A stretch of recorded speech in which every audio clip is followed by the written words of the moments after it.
What does freedom mean to you? Does it mean the freedom to choose? The freedom to have a family and raise your kids according to your own values? What about living a wild, adventurous life, experimenting with music, relationships, or art? What does freedom really mean? What if freedom meant something that only a few Americans still understood? What if it meant that your choices and your values were set by you rather than by some politician in a far-off capital? Some people think we're only free to choose to live exactly how they live, by their moral code, or their narrow worldviews. But if liberty means anything, it means that you, and you alone, have the power to exercise your rights to which the laws of nature and nature's God granted you. It's time to put these principles back into action. It's time to restore the American dream, activate in our communities, and take our country back. It's time to wake up, America.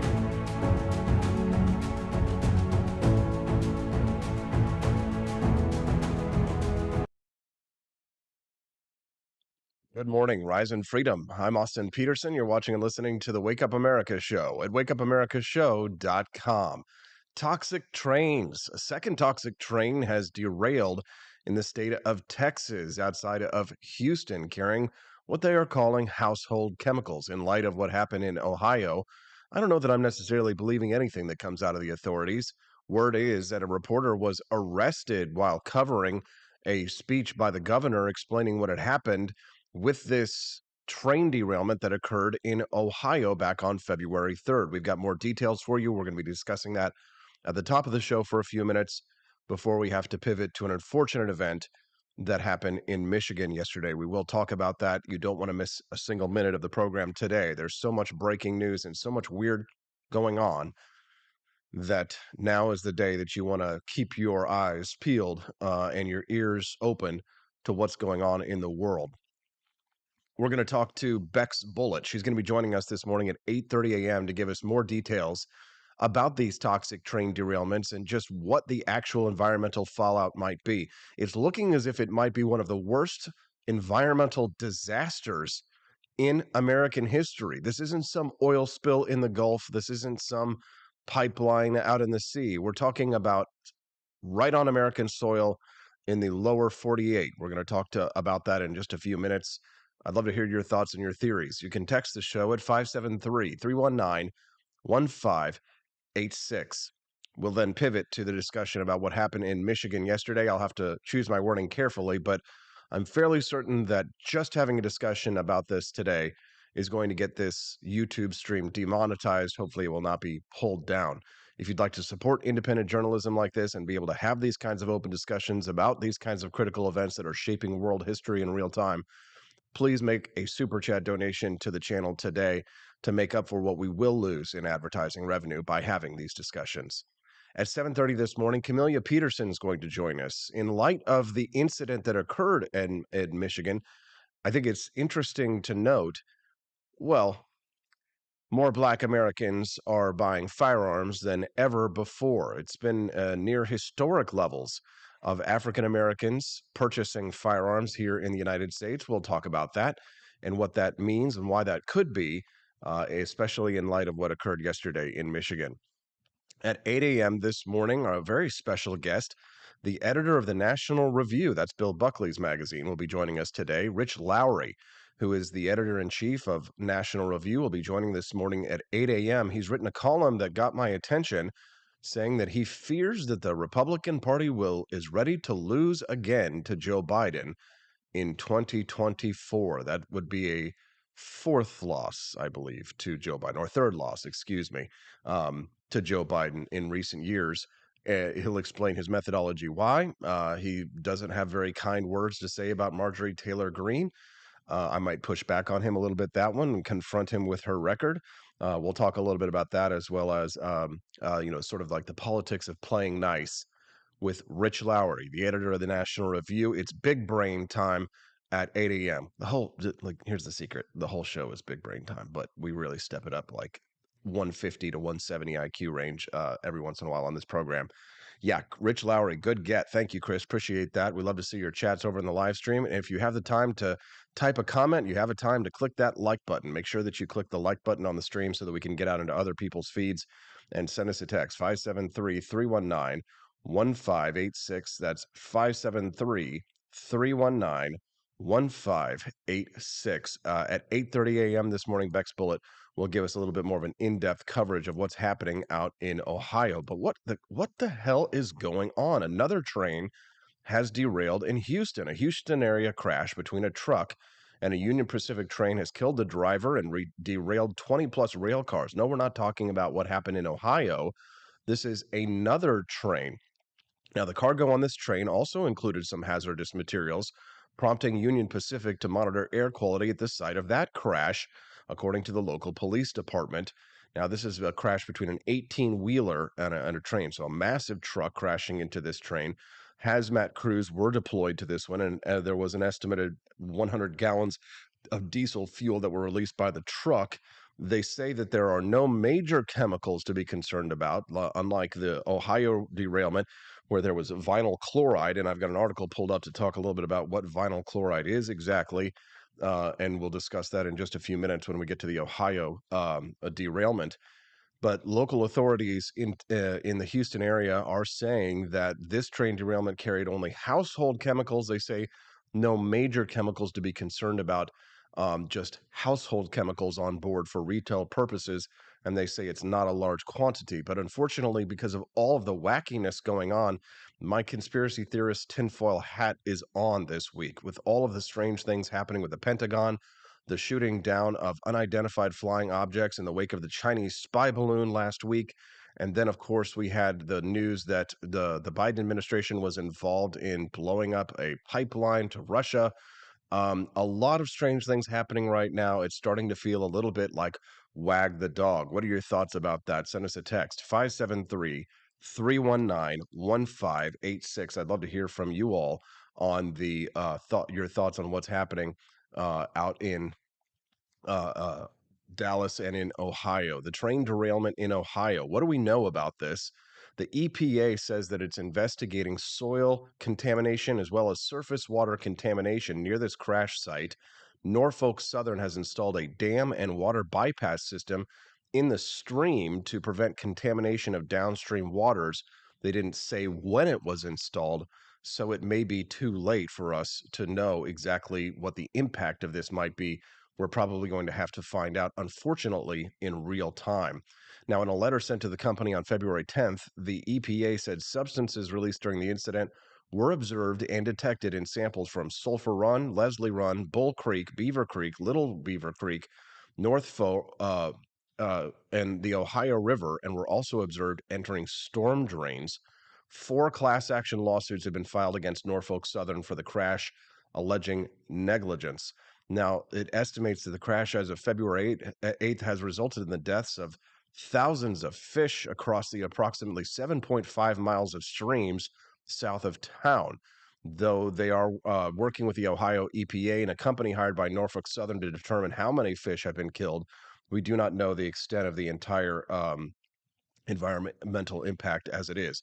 Now, this train that derailed in Ohio was pulling at least 5 tanker cars containing vinyl chloride. This is a colorless but hazardous gas that's used to produce PVC plastic and vinyl products. Now, the cars that were carrying the vinyl chloride were not breached during the crash, but we are told that these were at risk of exploding. So, crews released and burned their contents on February the 6th, creating a massive smoke plume above the town for several hours. What in the hell are they? Listen, it's quite possible that that might have been the right decision. Let's say we give them the benefit of the doubt on this one. Were people prepared for this? Were people told this was going to happen? What about evacuations? Were those occurring to ensure that people wouldn't be breathing this in? Vinyl chloride, by the way, is a known carcinogen. It is a known cancer-causing agent. And for those who are in the area, I have to say, I'm absolutely gobsmacked that there wasn't more information spread about this. And the word is, from what I'm reading this morning, is that there was a reporter, a journalist who was there, who was arrested, who was giving a report on the ground. Now, the governor of the state who was there was saying that, that he didn't order anybody to be arrested, but the police still, there is video footage of a reporter being taken away. This toxic plume was released into our skies, and who knows how far it's traveled across the United States. I've got some video footage of you here. If you're watching us live, take a look at this. Look at this.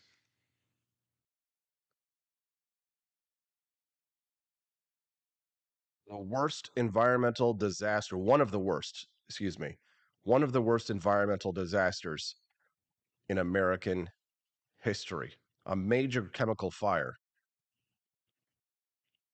We got to start paying attention to this kind of stuff. Look at this. Look at that. All of that cancer causing chemicals going into the air, going into the water supply, based on the decision that was made, the fear that it might explode, that they went ahead and burned it themselves. Now, again, none of us are scientists who work on these chemicals. Maybe some of you are. If you are and you're listening, love to hear your thoughts on this one. Maybe you've got some expertise in this one. Send us a text at 573 319 1586. I'd love to hear from any experts out there on chemicals or train derailments, and I'd love to hear your theories. Again, text us in at 573 319 1586. Acute exposure to high levels of vinyl chloride in the air has been linked to central nervous system effects. Chronic exposure has been known to cause liver damage, including a rare form of liver cancer. When vinyl chloride burns, it decomposes into hydrogen chloride and phosgene, apparently. It's highly poisonous, and it was also used extensively during World War One as a choking agent. Yes, this is the stuff that was used in chemical agents to kill people in World War One. Now, while hydrogen chloride is irritating and corrosive, it will corrode any tissue that it comes into contact with. That might explain the death of the fish. You can text in again, 573 319 1586. We can't have gas stoves, but this is totally fine, says my brother. Very funny. Nice to see you all there today this morning. Make sure that you're clicking like on that live stream so that we can continue to grow the audience and let people know what's going on.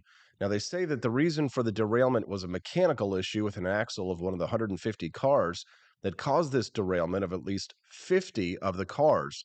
The security footage that has been released that was captured in Salem, Ohio, before the derailment shows sparks or flames under at least one of the cars in the train, which was transporting goods from Madison, Illinois to Conway, Pennsylvania. Now, 2 days after the company vented and burned the vinyl chloride, the residents who evacuated were allowed to return to their homes, but have complained of smells, headache, nausea, and other ailments. So apparently there was a brief evacuation, but people were allowed to return to their homes after a couple of days. Many of those people have reported feeling ill. Now, at least 4 other tanker cars involved in the derailment were carrying at least 4 other different chemicals, many of them very dangerous as well. The cars carrying some of those were breached, and either all or some of these chemicals were released during the crash, and it labeled the status of these cars as unknown. Um, but I don't understand why they burned these cars. It doesn't make sense to me. You would think that they would try and get these chemicals out. This is a damned if you do, damned if you don't situation. It's one of these situations where somebody's gonna have to pay a price, a high price. And I'm not talking about the people who either through unethical practices, business practices, allowed the crash to happen, or through malfeasance or negligence. Again, somebody's going to have to pay the price in terms of once the accident has happened. The question is who pays the price and who takes the risk and puts the danger on themselves. And do we secure the people who live in those communities, or do we send those teams of researchers in and do they take a great risk for themselves? Jimmy Carter, President Jimmy Carter was actually faced with a similar situation to this. Actually, if I could open up my open AI artificial intelligence, because I don't think that there's going to be a very succinct definition of what Jimmy Carter actually did in a similar scenario. I think he actually showed, well, it's at capacity right now. Of course it is. Jimmy Carter nuclear accident. I can't recall it off the top of my head. 1952 nuclear rescue. Jimmy Carter saved lives. Yes, he's a national hero for an incident that occurred in 1952 when he was a U.S. Navy lieutenant. According to a website, mechanical problems and operator error led to overheating fuel rods and significant damage to the core of a reactor, prompting officials to turn to the United States for help in dismantling the device. 26 Americans, including several volunteers, rushed to Chalk River to help. Jimmy Carter, who was a young man at the time, led a team of men who formulated a plan, descended into the highly radioactive site for 90 seconds apiece to perform specialized tasks. Um, but even Carter was told he might never be able to have children again because that limited exposure carries serious risks, though in fact his daughter Amy was born years later. Jimmy Carter, action hero. So I guess my question here is, where are the heroes? Where are the men or women, perhaps? We live in a day and age of equality. Where are the heroes who would risk their lives to get those chemicals out of the area, taking the risk that there might be an explosion of those chemicals, but trying to get them out in the first place rather than detonating them on site? Now, listen, I'm operating here from a position of ignorance. And I want to acknowledge that, and I want everybody to understand that in saying that, that it's quite possible that there are factors that have not been revealed that I do not know. Quite possibly there were heroes who were there. Maybe the best decision was to detonate this train with cancer-causing chemicals into the water supply and into the air into the surrounding community, in the little lungs and livers of the people in the surrounding community. Maybe that was the right decision. But isn't it possible that maybe the risk that it could have exploded should have been taken and borne by the people at the Environmental Protection Agency, who we spend billions of federal dollars on every year, whose job it is to maintain clean airways, clean waterways, that perhaps these federal agents and these supposed heroes perhaps could have taken that individual risk upon themselves to move those chemicals out of the area before they decided to detonate it in our communities in the United States, thereby poisoning our waters, guaranteeing the poisoning? Wasn't there a chance that they wouldn't have exploded? Was it a guarantee that this train was going to explode? Do we know this? Again, position of ignorance here. Let's give them the benefit of the doubt. Maybe these federal officials are as competent as they claim to be. Maybe our tax dollars are being spent efficiently. Maybe our government knows exactly what they're doing, and that detonating this train car with these toxic chemicals in the environment was the right thing to do. Although a toxic chemical release river, I'm trying to recall toxic release.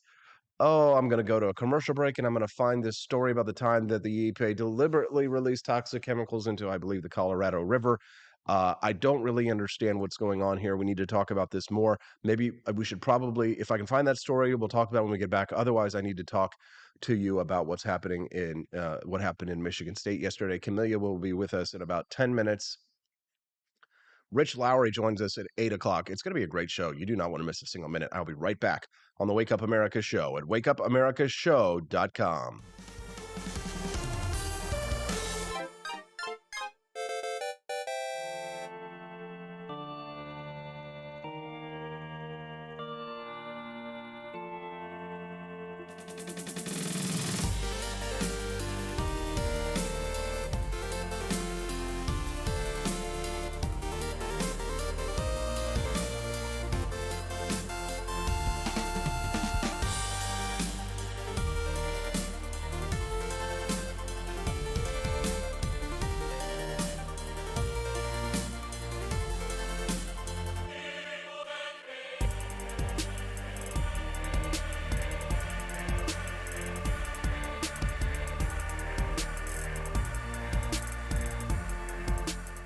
I like shooting things, but whenever I can't shoot something, I like to cut things. My life isn't all about shooting and stabbing and cutting, though. Sometimes I have to do actual work, but when I work, I still like to have fun. And there's nothing less fun than trying to cut with a crappy knife. Thankfully, from the ancient sect of Christian knights, who also loved cutting and stabbing, comes a new implement that has received my personal blessing, the Templar knife. Like the ancient sword of Excalibur, you don't choose a Templar knife, it chooses you. You just decide what kind you want on the website first, however, and then order it online, and then it chooses you. The Templar knife comes in a variety of shapes. As a man of culture and taste, I have decided I will never use a terrible knife again. And thanks to the inspiration provided by this excellent product, I have decided to launch a new crusade against anyone using less than superior knives. Join me, brothers and sisters, by visiting uppercuttactical.com/pages/Templar-knives. That's a lot of slashes. For that, you'll need a Templar knife. For 10% off, use code AP for Liberty and join me in a quest for glory, for liberty, for Christendom, for the Templar knife. Get yours today. Fire.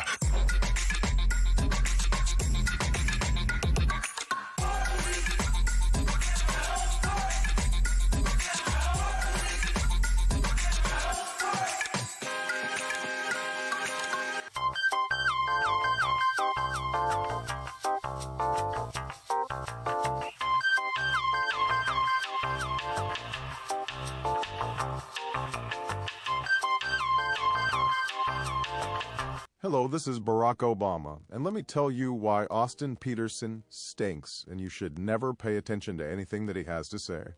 First of all, he's a libertarian, and we all know libertarians are idiots. They don't realize how important government is to everything that we do. I recently became aware that Austin has opened up a libertarian shop at apeforlibertyshop.com. Now, I'm asking you as a personal favor to me that you never ever visit apeforlibertyshop.com. With all of the great Liberty merchandise there, the last thing that we need to do is to get people spreading this message around the country, because then they might start thinking that they don't need government. And that's the last thing that good Democrats like us want. So if you love democracy, like me, and hate freedom, then don't visit AP for Liberty Shop. Like I said, whatever you do, do not visit aporlibertyshop.com. I'm Barack Obama, and I approve this message.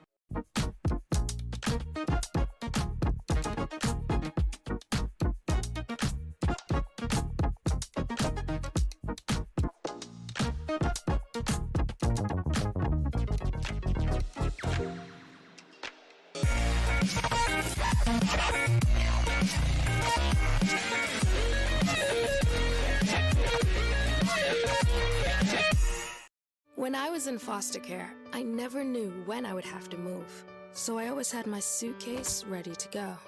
Then one day, I was adopted. My new parents opened their hearts and home to me. My parents cook my favorite breakfast for me every morning. My parents take me on trips I never thought I would go on. They gave me a home and an even better reason to use that suitcase. My parents aren't perfect, but they're perfect for me.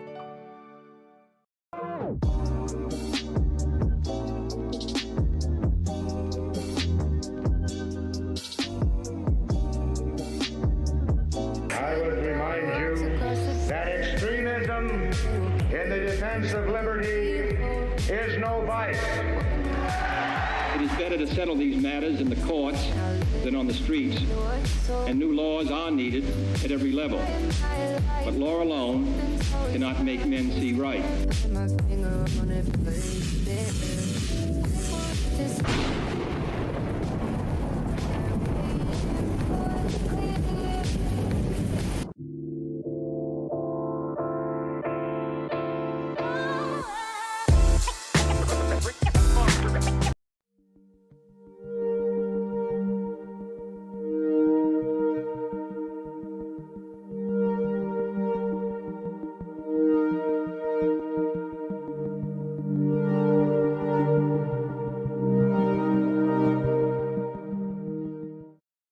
Good morning. I'm Austin Peterson. You're watching and listening to the Wake Up America show at wakeupAmericaShow.com. How are you feeling today?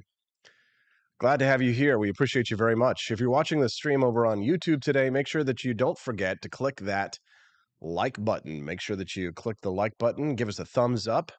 That way we can get out and get the word out of economic freedom and personal liberty to more people today. Unfortunately, an incident that occurred yesterday, which I guess I can discuss. It's about 20 minutes into the program this morning. A shooting at Michigan State University campus, one of my alma maters of my lovely wife. Unfortunately, a black male killed 3 and injured 5, is now reportedly dead. The suspect shot himself in the head as the police were responding to this. The man was a 43-year-old man with no ties to the campus. The mass shooting took place at Michigan State University at Berkey Hall and the Student Union last night around 8:18 p.m. The suspect was found several hours later off campus and reportedly shot himself in the head. Joining me now to discuss is the lovely Camelia Peterson. Good morning, CJ. Thank you for joining us on the show, and apologies for this difficult topic. Good morning. Well, this is life, right? We Yeah, have to wrestle with these. this is life, and unfortunately, it's one of these topics where, and I because it's so late, was so late in the evening, we hadn't prepared to discuss this between you and I. Although, the kinds of conversations that we have as friends, typically, I think, are good enough for conversation for a morning show. Mm. This event that happened last night in Michigan is, of course, leading to calls by Gretchen Whitmer, the governor of Michigan, for more gun control. It is one day away from it was one day away from the anniversary of the shooting at Marjorie Stoneman Douglas High School in Florida. That was the Parkland shooting, which occurred where a young man went and killed many of his classmates, and has sparked a massive movement for gun control here in the United States. Again, one day away from that event, that incident today. I guess happy Valentine's Day. Not a very loving topic, Oh boy. unfortunately. But your thoughts on this, Camelia, and having just heard this story literally like 2 minutes ago. Yeah, I wasn't very tuned in yesterday evening and I had not even heard yet. So I think that humanity, I think that evil will always exist. People will always do things that we cannot explain for reasons that we don't understand. And no amount of laws is going to change that. Yeah, it's unfortunate because we were sort of celebrating the fact yesterday, and when I sent you that story for us to have a discussion about, we were going to be celebrating the fact that more Black Americans here in the United States have been purchasing firearms than I think in recorded history. What's this story now? So the story that you sent me, and I did a little bit more reading on the issues surrounding it, was talking about how that you know the purchase of firearms increased pretty dramatically during the pandemic. Except for there are some states who have really restrictive laws, like New York. And so this was talking about how that in states like New York and Maryland and Hawaii, New Jersey, all have these really restrictive laws. And in Maryland alone in 2020, they too saw their largest increase in firearm purchases, and the largest increase, well, at that time, and the largest increase was among the Black population. So fast forward to 2022, and there was a case that went to the Supreme Court having to do with New York's law that restricted where you could concealed carry. And what it was is that you could keep a firearm in your home. You could not leave your home with your firearm for concealed carry, whether you were permitted or not. You could not do it. So this case, the Supreme Court struck down the New York law, and that impacted several other states as well. And so, for example, in Maryland, from June 23rd of 2022 to July 11th, so less than a month. What is that, like 3 weeks? They had 5,314 applications for concealed carry. And that's in comparison to 609 in the year 2021. So huge increase. And a lot of those people that are purchasing those firearms are Black gun owners. Why do they say why, or is there any speculation as to why? I think that a lot of these people are already people who believed that gun ownership is the right thing to do. It's a matter of personal safety for protecting themselves and their families. And look at the states that we're talking about too.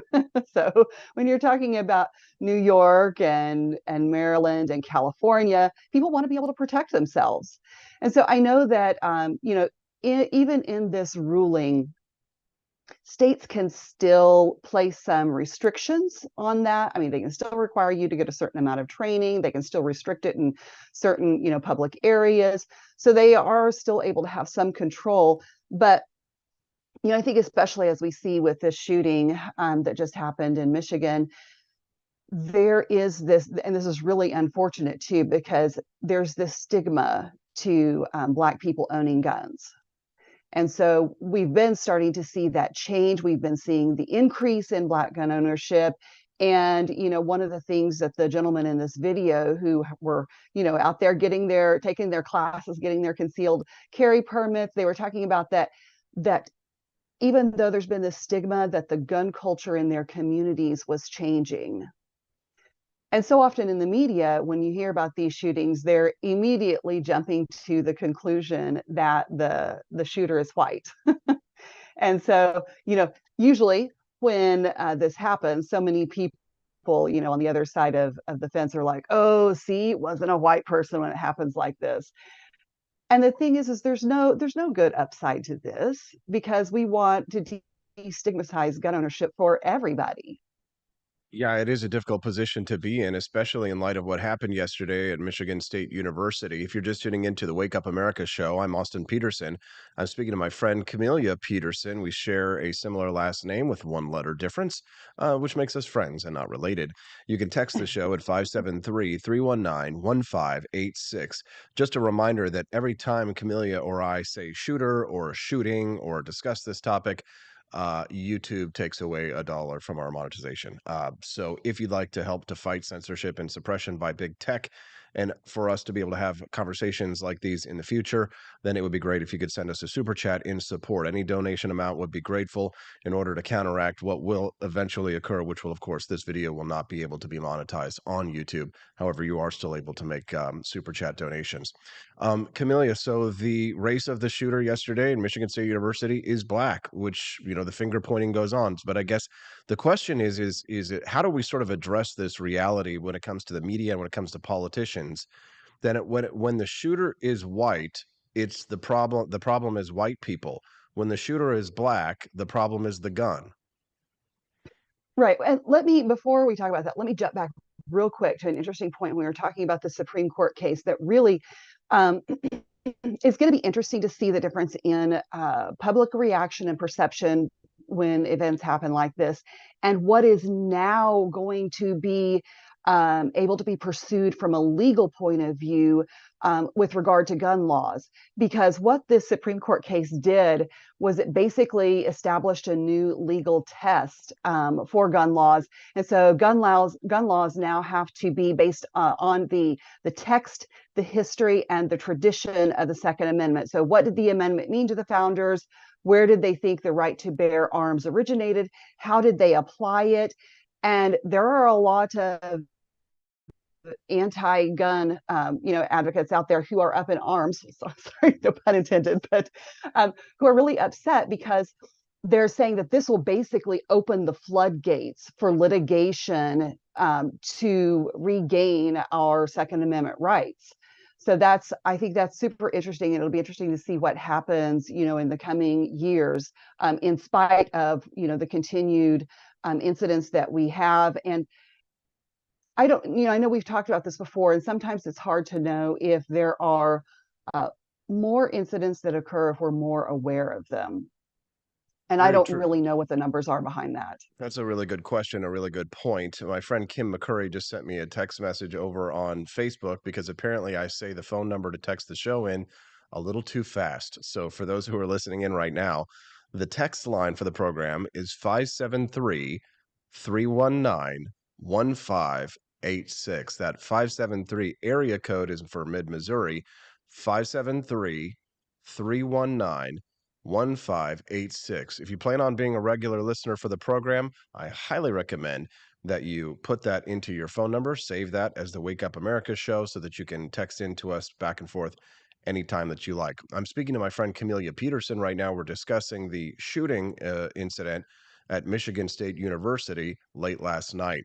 The shooter is dead. He was approached by police and decided to commit, well, I might as well. It's not going to get monetized anyway. He committed suicide yesterday after he was approached by police. There were 5 victims in the shooting. The suspect was a black male and appeared on the Michigan State University campus, appeared to have no relationship with Michigan State University. He showed up just around 8:16 last night and started committing mass murder. You can, again, text the show 573-319-1586. So it's a difficult position for us to be put in here, Camellia, because I'd like to have an honest conversation. I don't want to believe in race essentialism. I don't want to agree with white supremacists and with leftist social justice warriors that our beliefs and our behaviors are intrinsic to the genetic composition of which we are given at born. I choose not to believe in nature over nurture. I don't deny that nature has an important impact on who we become as adults, but I simply cannot believe that some people are intrinsically violent, more intrinsically prone to committing crimes, or anything of that nature because it flies in the face of a belief in individual liberty. However, it's quite frequently that we are confronted with the FBI crime statistics, which do count these kinds of crimes based on race. And it does frequently show one race, though they are a minority in this country, popping to the top of the list of the number of crimes committed, massively outnumbering those of other races, even those who are in the majority race of this country. Knowing these facts and these statistics, knowing that we wish for Black people to become more integrated into a culture where they can exercise their Second Amendment rights, knowing that this incident occurred yesterday, how do we square these circles, Camellia? How do we have an honest conversation about this, hold true to the principles that you and I stand for, while still acknowledging some uncomfortable truths? Sure. And the nature nurture argument has been ongoing for years and years. And there are certain things that we know are undeniable that are, in our genetic makeup, whether it's, propensity to certain diseases, even racially or ethnically, there are, certain ethnicities that are more prone to certain types of diseases. And you can't tell me that if we are genetically inclined one way or the other or susceptible to different things, that doesn't also translate into our chemical makeup and how our brain works and things like that as well. There's just a lot that we don't understand when we're talking about the mind. There's so much that we still don't understand, in the field of mental health. We do know that there are things that have genetic components, such as mental illness. There certainly are links to, genetic links. If you have a background of mental health issues in your family, your chances of struggling with that yourself are increased. So I think that I don't think that we can deny that. Do I think that we can limit people's freedoms and rights dependent on that? No, because we end up, when you limit the masses, you end up also limiting the individual. And I think this is it's a risk we have to take. Yeah. The human Freedom condition freedom is is full of dangerous. risk. Right, it is. Freedom is dangerous. It kind of harkens back to the speech that I gave in Springfield, which is the question about what is the price of liberty.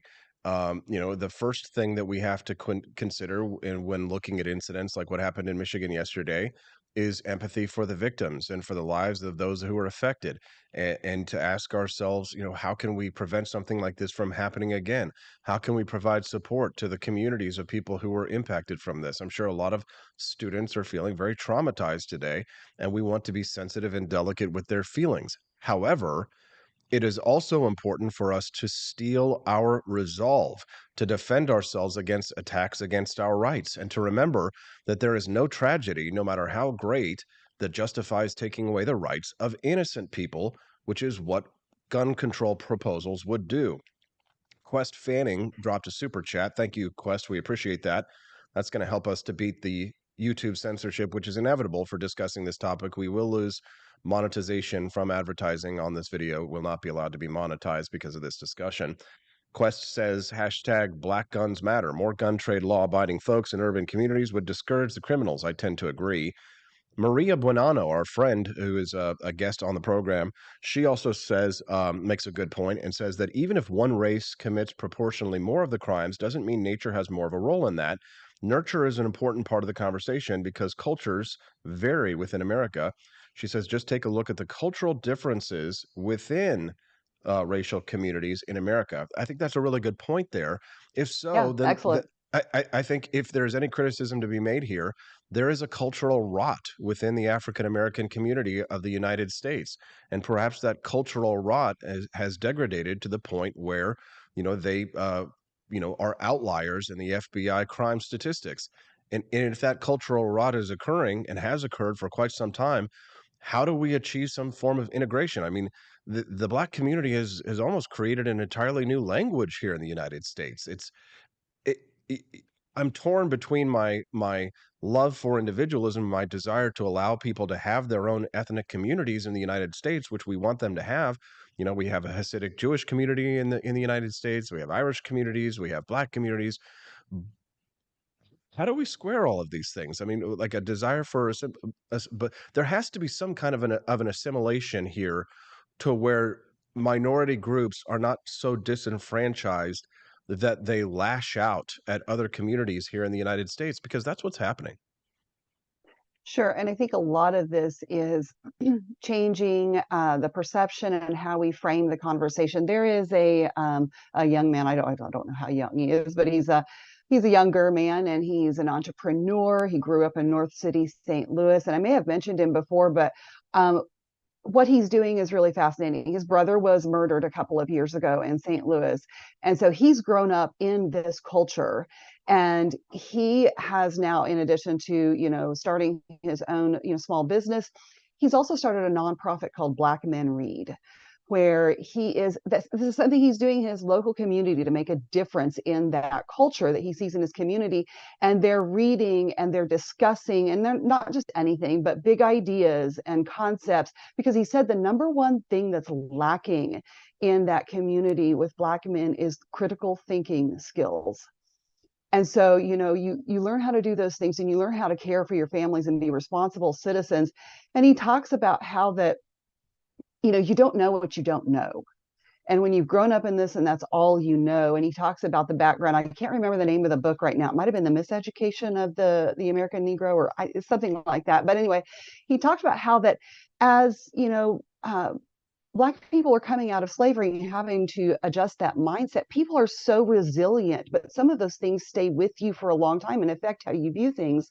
And so one of the things he asked me, he said, what would you say is an institution in our society that Black people have any control over? And well, the only thing that came to mind when I think of that is the church. And he was like, yes. And so what he was talking about, though, is he said what this book talks about is that, even in the church, which was a stronghold in the Black communities, the pastors would basically sell them out because they would be getting money under the table for politicians to come in and make their pitches to these congregations and give them this propaganda that is, untrue. And so you're being able to sway all of these people because you have the blessing of somebody who's in a position of authority, which, by the way, we see this all the time, even today. So I think there's a lot of things, and I think really the answer is what people do to take steps forward in their local communities. It's probably the most effective thing. It certainly is. Camellia Peterson, editor of the libertarianrepublic.com. That's my website. Camellia, is there anything else about this topic or anything else that you'd like to share with our audience before we let you go?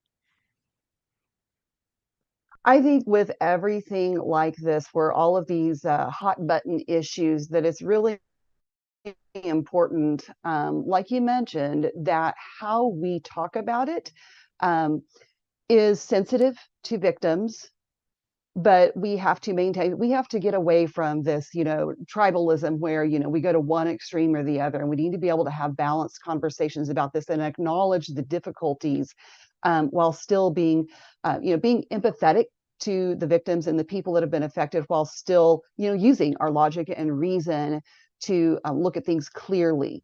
And so I would really encourage people to do this in their online interactions as they go forward, especially today, so recently. And I'm going to bring up real quick this commercial during the Super Bowl that a lot of people, especially on the left, were up in arms about. And it was a Christian ad, but it was striking because the images in black and white all through this were of people yelling at each other and screaming at each other and in each other's faces, on opposite sides of the issue.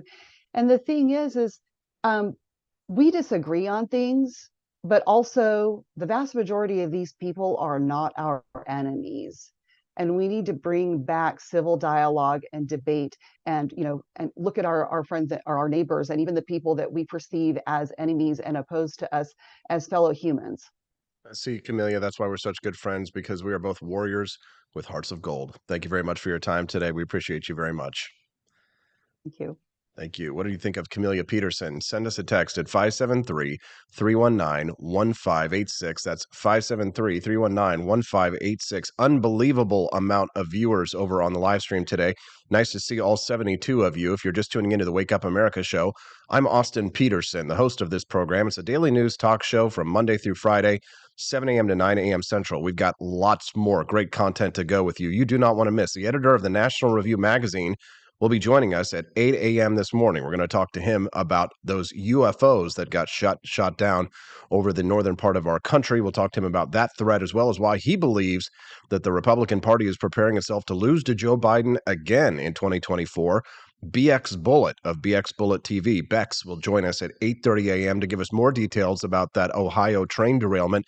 You don't want to miss a single minute of the Wake Up America show. If you're watching us now and you're enjoying the content you see, make sure that you click like. Give us a thumbs up on that button and subscribe to the YouTube channel if you haven't already. We'd love to have you be a regular watcher and listener of the Wake Up America show, a daily news talk show from a perspective of economic freedom and personal liberty, which is what I believe in and what I try and advocate and educate for, which is why me and my wife, Stephanie Peterson, are glad and very excited to introduce to you our very first published book available now, telling the story of Calvin, the coolest president, the 30th president of the United States. Calvin Coolidge deserved his own tale that you can now share with your loved ones. It's a great book, not only for kids, but also for adults. How do you be a boss without being bossy? Calvin Coolidge is often a forgotten president, except for those who love liberty. For those of you who have little ones in your life that you'd like to introduce principles of liberty to and talk about one of our greatest presidents in my mind, make sure that you send us a text, or excuse me, make sure that you visit apforlibertyshop.com. You can click the button there. It'll take you to Amazon so that you can get either a paperback or a Kindle copy. This new book dropped just yesterday, my very first published book, which I'm super excited to introduce to you. Yes, thank you. And while you're at apforlibertyshop.com, check out some of the other freedom merchandise, all kinds of wild stuff that me and my wife have come up with. Most of that stuff gets shipped out of our very own home, and almost all of it was designed by ourselves exclusively. But our new book, Calvin, the Coolest President, is out there and available for you now in paperback and in Kindle form. Make sure that you check that out. All right, I'm going to go to a commercial break and go get Rich Lowry. When we come back, we're going to speak to the editor of the National Review about those UFOs that were shot down, what he really thinks is going on, and we're going to ask him why he thinks the Republican Party is prepping for another big loss in 2024. Don't go away. We'll be back on the Wake Up America show at wakeupAmericaShow.com. Want an engaging website to boost your business? You're just a click away from 5-star Fiverr talent. Hundreds of freelancer skills like web design. Head to Fiverr.com today and get something started. American conservatism is distinct, like America is distinct from the United Kingdom. American conservatism's roots comes out of the Wild West, out of pioneerism. The difference between American conservatives and European conservatives is that Americans are cowboys. We are that God, guns, gold, and girls. It's wild here. And we should stay that way.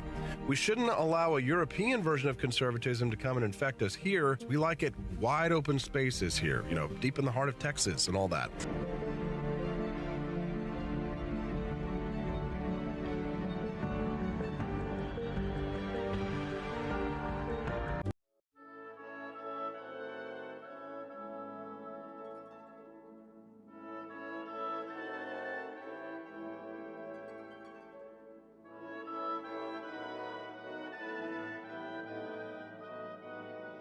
Hey there, it's your favorite Vice President Joe Biden. I wanted to talk to you today about the Wake Up America show, the best source for all your political news and commentary.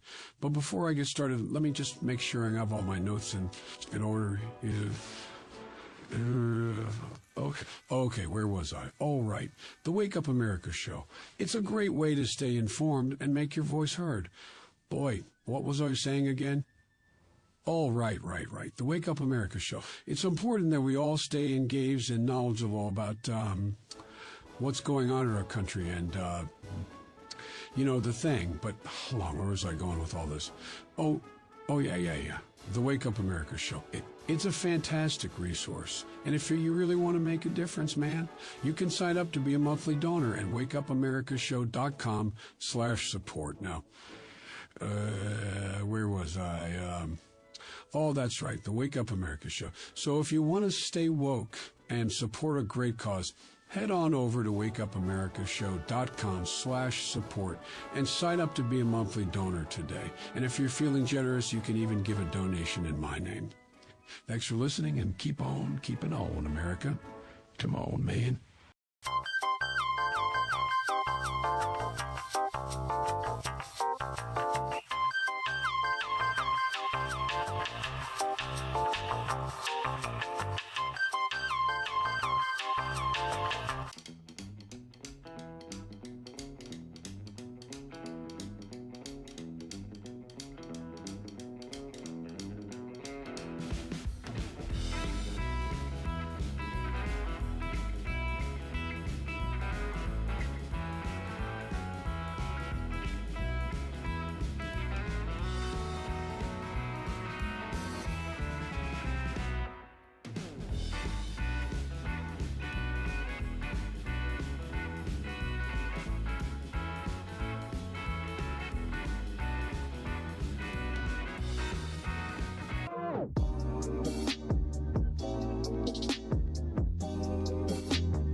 George. Thank you for watching the Wake Up America show with my dad. Today, I'd like to share with you 3 reasons why you should visit Dad's online store at apforlibertyshop.com. Number 1. You can get exclusive freedom-loving merch designed by AP himself or me mum, Steffi. Liberty Laura has made some designs as well, and blimey, they are great! Number 2. Most of these products are so wicked that they aren't even allowed to be advertised on Facebook or Instagram. Modern machine guns and a proper keychain. Plus, our Grover Cleveland t-shirt is so spicy apparently that leftists on Facebook specifically banned it from appearing on the website. Number 3. You're supporting liberty lovers just like you. Spend your money where you earn it, and you help me pups build a community that supports what you believe. Bloody hell! This commercial is running too long. Gotta run. Bye now. Don't forget to visit apforlibertyshop.com. That's apforlibertyshop.com.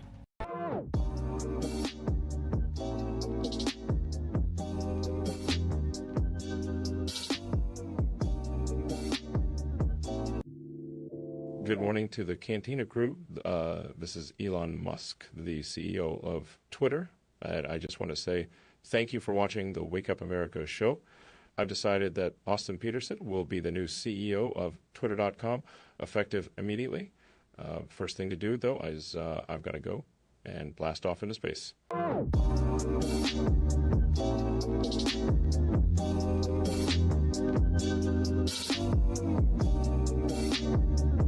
If there was wasn't going to be somebody who was a fiery champion of liberty, somebody who would get out there and who would be aggressive. And if they wouldn't do it with more fire or passion than I had, then I would go and I would fight this battle for us. I've fought for the principles that we all share. Parties tend to be secondary to me. We're here because we believe in the principles of liberty. I am not a perfect messenger, but I think I'm a damn good one. This is a replica of our first president's flintlock pistol. You have my full support, my respect, and my gun.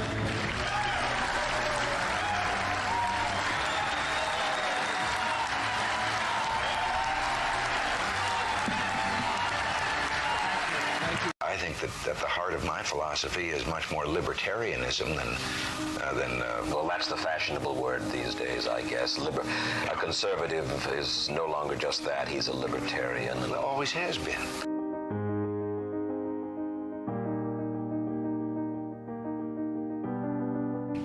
Yet any time you and I question the schemes of the do-gooders, we're denounced as being against their humanitarian goals. They say we're always against things, we're never for anything.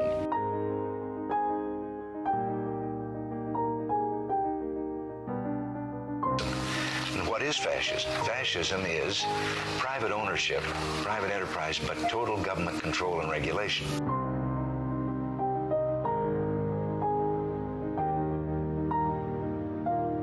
Well, the trouble with our liberal friends is not that they're ignorant. It's just that they know so much that isn't so.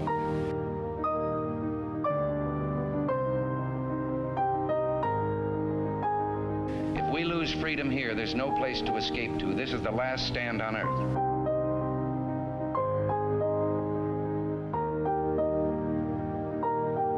This is the issue of this. Good morning, Rise and Freedom. I'm Austin Peterson. You're watching and listening to the Wake Up America show at wakeupamericashow.com. Well, I subscribe to a lot of newspapers, not because I want to, but because I have to. I've got to stay informed so that I can tell you everything that's going on in the world every day for this show. But there is one newspaper or magazine that I subscribe to that I actually enjoy reading. And we're blessed to be able to have the editor-in-chief of the National Review joining us on the program right now. It's Rich Lowry. Good morning, Rich. Thank you for joining us on the program. Hey, thanks for having me. Yeah, I read your piece the other day about the Republican Party and your fears that they might be ready to lose to Joe Biden again in 2024. What's the premise here? Well, first, the axiom is that Joe Biden's not very good. he was never good when he was in his prime in the Senate. He's obviously lost a step since then, but seems insistent on running again. And unless he has some terrible health event, which we all should hope doesn't happen, he will be the Democratic nominee. We lost him in 2020. We lost him more or less in 2022. We took the House, but it was a disappointing midterms. So we should just be cognizant of the fact that the guy isn't a pushover, despite his many flaws and deficits, and just be aware of that and realizing taking risks in 24 might come back and bite us the way it did in 2022. In your article, you say that if the voters believe the choice is between a rickety Joe Biden and the party of a yowling Marjorie Taylor Greene, they're going to pick Biden every time. Now, Rich, I come from the classical liberal wing of the Republican Party, and when people look at Marjorie Taylor Greene's voting record, they tend to smile. They may not like her antics, but they sure do like her voting record. What's your beef?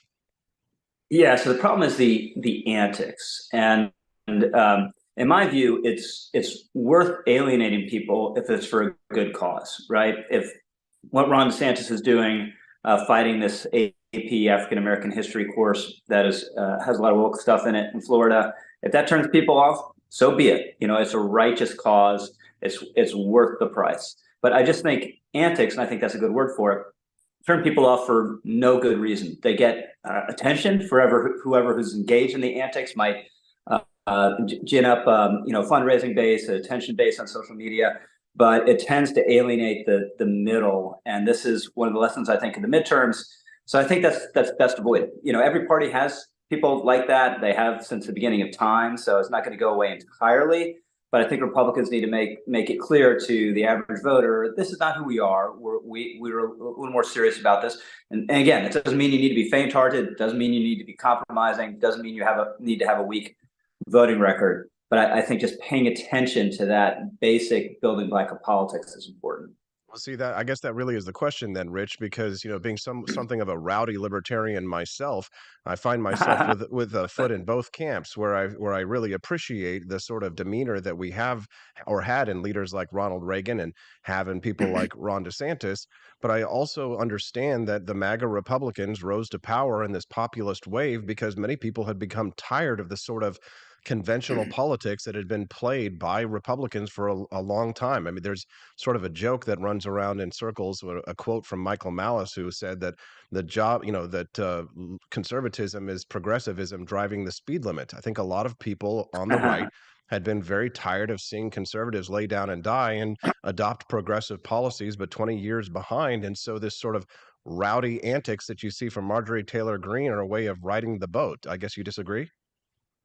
Yeah, so I don't entirely disagree on the substantive point. Again, I just think it's the rowdy antics that are a problem. And look, there's no doubt in 2015, 2016, being different and not honoring the conventional pieties really helped Donald Trump in the primaries. It is part of what got him the nomination. And it helped him win in 2016 because he was different. And you're right, people should be suspicious of conventional politicians. So there's this balance to be struck. You don't want to be cut and dried and scripted by your political consultants. I think that's a really important lesson from Donald Trump. But the thing is, I think Trump's act wore thin.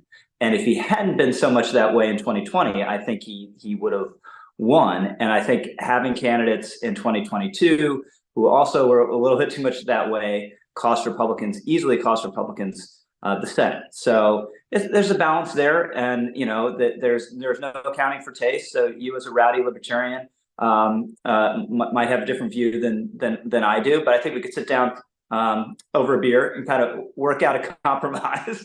So don't be conventional, don't be boring, don't be compromising, be full out. And again, I don't want to be obsessed with DeSantis, but look what he's done in education, just this higher ed reform that he proposed a week or two ago.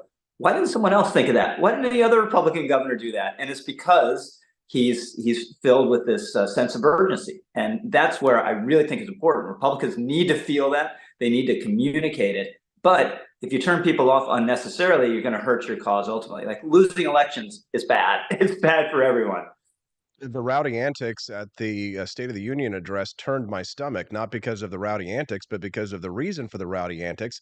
I even read a piece in the National Review that confirmed my revulsion, that the Republicans were fighting and crying and screaming at Joe Biden in order to agree with him that they wanted to keep this shoddy Medicare and Social Security system, that they wanted to continue the intergenerational transfer of wealth from the poor and the middle class and the productive to the unproductive of society.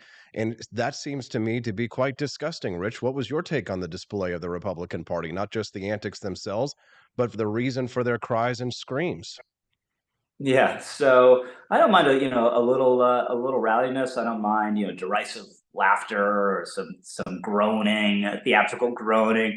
But I think actual heckling crosses a line and is best avoided. It's not the worst thing in the world, but it's just best avoided. And you're right on entitlements. Biden played Republicans like a Stradivarus. He kind of baited them into saying, "Oh yeah, we're all totally in favor of these entitlements that need to be reformed. There's no question they need to be reformed. That's the only way you're going to get the budget under control. Republicans have no hope of creating a plausible 10-year balanced budget unless they deal with entitlements. Discretionary spending actually has been pretty good. If the whole budget were discretionary spending, the trajectory of the last 40, 50 years would be totally sustainable. We wouldn't have a problem. So it's the mandatory and entitlement spending. So that was not a good moment. Not a good moment. I agree with you. One last question before I pivot to your latest column at the National Review about Biden versus the UFOs.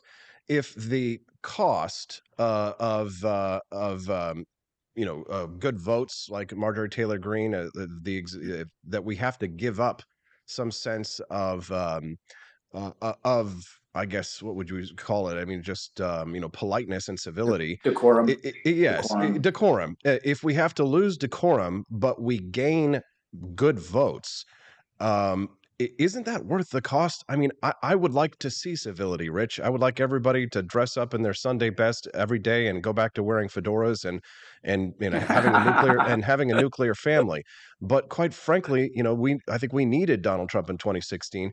How do we have the problem is that when you have people like Marjorie Taylor Greene and you see her voting record, quite frankly, I'm more than willing to allow her to wear any kind of wild, outfit that she wants to wear and shout all she wants at the State of the Union if they actually vote the way that we want them to, Rich, because quite frankly, that's the biggest problem, that Republicans aren't voting the way that we want. I mean, if civility is the cost of that, is that too high a cost to bear in your mind?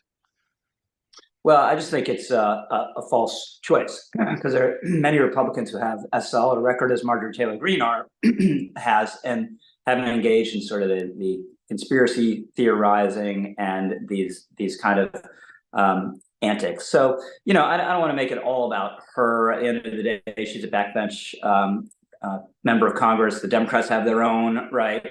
I'm just saying, at the higher level of politics, presidential candidate, you want to project a seriousness about governing, and it doesn't mean you have to be a wimp. Again, look at Brian Kemp, look at Ron DeSantis. These are rock solid conservative records, and they didn't turn people off, and they had massive election victories. That's the formula, right? It's some version of that. That's my only point. Yeah, I guess you do make a good point. If you're just tuning into the Wake Up America show, I'm speaking to Rich Lowry. He's the editor of the National Review. He wrote a new column that came out today, Biden versus the UFOs. So, are we thinking it's little green men? Is this a psyop? I mean, how should we be looking how should we be looking at what's going on? Is this really just a distraction from, like, for example, that chemical disaster in Ohio? Rich, what's your take? Yeah, so it's really weird, right? Would you ever thought in your lifetime you'd see legitimate headlines? U.S. government takes down unidentified flying object over Michigan or over Alaska. So I think what happened is, and we need to learn more. So this is just my guess, is the original Chinese spy balloon was a debacle, right? We saw it over the Aleutian Islands, right? Totally uninhabited, basically uninhabitable, right? In June, it's minus 20 degrees in the Aleutian Islands.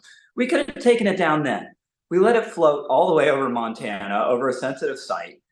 And it wasn't until ordinary citizens, looking up the sky, wait, there's the moon, and there's what's this other thing, that they had to admit, okay, there's this big 200-foot high balloon, as wide as 3 school buses, floating above our sovereign territory, and it's from China, and it's surveilling us.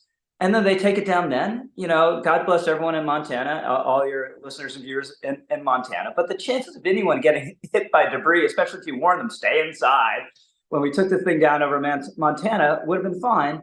We let it complete its mission, and then we take it down over the Atlantic. And it's just an embarrassment. It's a national embarrassment. It's an embarrassment for the Biden administration. So now we've done this overreaction. Well, one, NORAD has adjusted its satellites, which is a good thing. So we can pick up these slow-moving objects at altitudes we're not expecting. But I don't think all this stuff is Chinese. If it is, yeah, let's scramble the jets every single time. But we're in a spot now where every time, like a little girl lets go of a helium balloon at a party, the F-22 is flying over to see whether it should take it down with a Sidewinder. So I think now we got this after the fact, and this is oftentimes the way Washington works, after the fact overreaction, where we're shooting down stuff we don't even know what it is. So the original sin was the way we treated the spy balloon. One last question, or perhaps a little series of questions here on this topic, Rich, before we let you go. If you're just tuning in to the Wake Up America show, I'm speaking to Rich Lowry. He's the editor of the National Review, whose archon, of course, was Bill Buckley. Bill Buckley being closely tied to Ronald Reagan, Rich Lowry does come from that Reaganite tradition. Rich, during the commercial breaks of this program, we have a series of Ronald Reagan clips that play, interposed with quotes of people who say that it's time for us to abandon the legacy of Reagan. Yoram Hazony and many others have stated that it is this zombie Reaganism that is holding back the Republican Party. These are people who broadly describe themselves as national conservatives, or what I like to call Bernie Sanders, essentially, but goes to church on Sunday.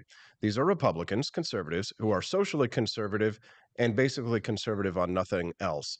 What is your take on this new movement within the Republican Party that says that we need to reject libertarianism, reject the legacy of Ronald Reagan, essentially the legacy of your newspaper and your magazine. It says that it's time for us to move forward with a more muscular, expansive role of government in the lives of society, and in having a government that supports the lives of its citizens.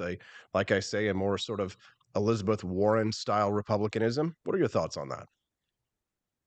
So I would say two things. I'm a little mixed on this, maybe unexpectedly. I really admire Yoram. He's a brilliant guy.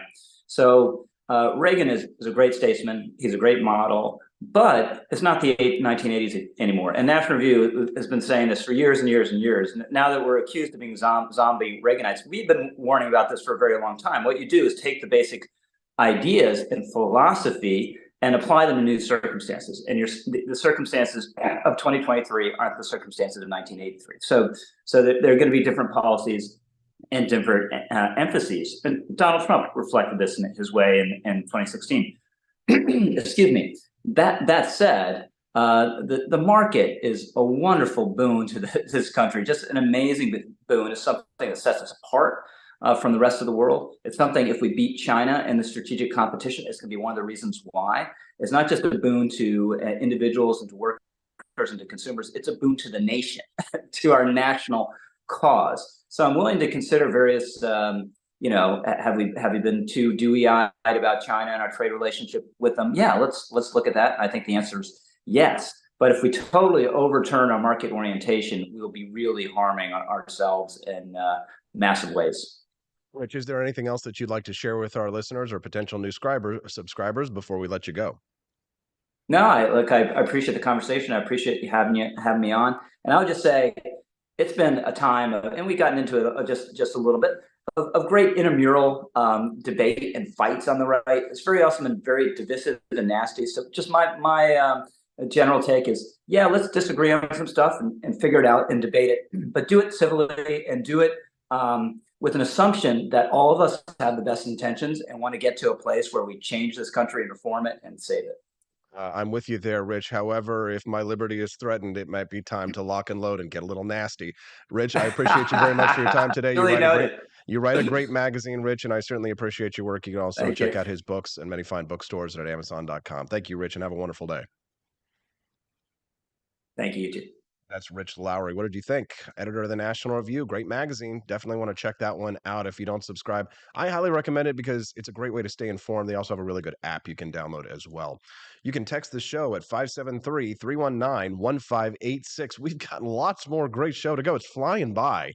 We're going to check in on that Ohio train disaster with our friend Bex Bullitt, who's going to be joining us this morning at 8:30 Central Time. That's 8:30 a.m. Central Time. We'll talk to her in just a little bit. We'll analyze what the conversation we just had, and I'll read some of your text messages and your tweets and posts when we get back on the Wake Up America Show at wakeupAmericaShow.com. I'm Donald Trump, and I approve this message.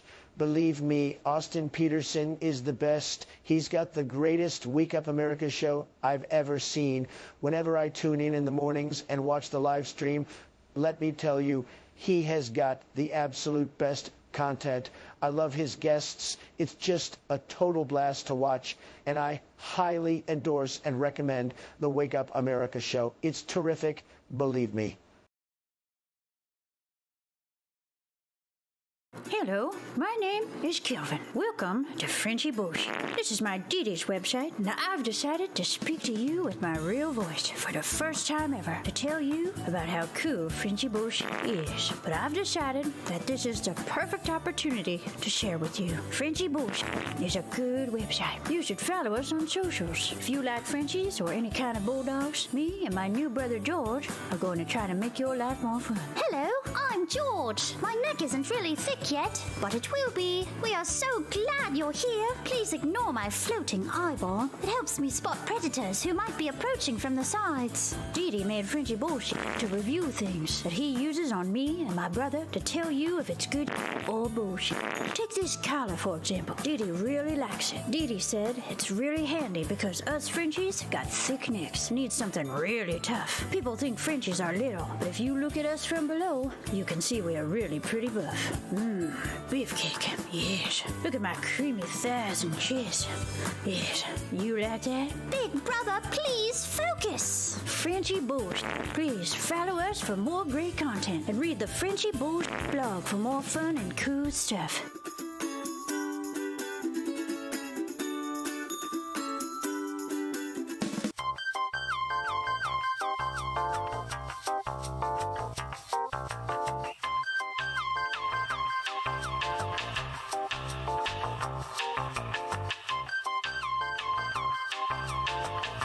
I'm a public defender. I am a public defender. I'm proud to be a public defender. 80% of Americans accused of a crime will get appointed a public defender. Everybody from a speeding ticket to capital murder. For every dollar we spend on public defenders, we spend $3 on prosecutors. Public defenders have to do pretty much everything on their own. Social workers, counselors. Investigating is another piece of it. The average public defender holds 300 cases annually. You never feel like there's enough time. Public defenders have health issues all the time. A lot of people give up and say, I can't do this work anymore. Gideon's Promise trains, mentors, and supports public defenders. There are a lot of people who say that they would not still be public defenders, but for Gideon's Promise. It's fueled me to continue on in this fight. Gideon's Promise has changed the face of public defense. People see us as troublemakers. Good trouble only. We don't make it easy. It should not be easy to take away someone's liberty.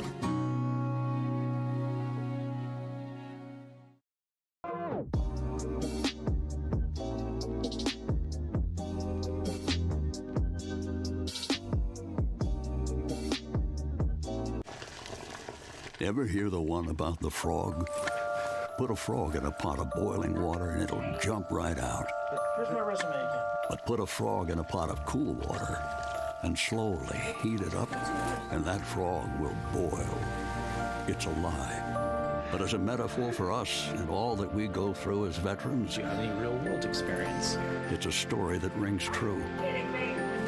We make excuses for how we feel. We push everything down. We tell ourselves the lie that it's easier to stay in that boiling water, to disconnect. And some days, maybe it is. But you've never been interested in easy. Make no mistake, reaching out is hard. Do it anyway. You're not alone. You've got this. You are not a frog. Find resources at va.gov/reach.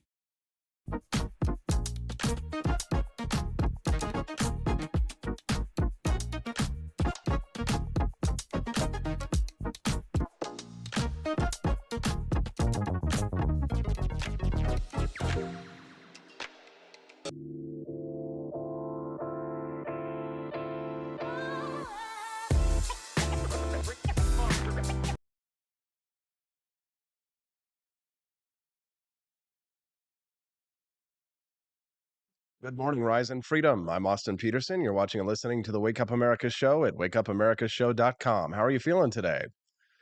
I know it's been some dark topics. I usually try and keep the show light and fun, especially on a day like today. It's Valentine's Day, you know?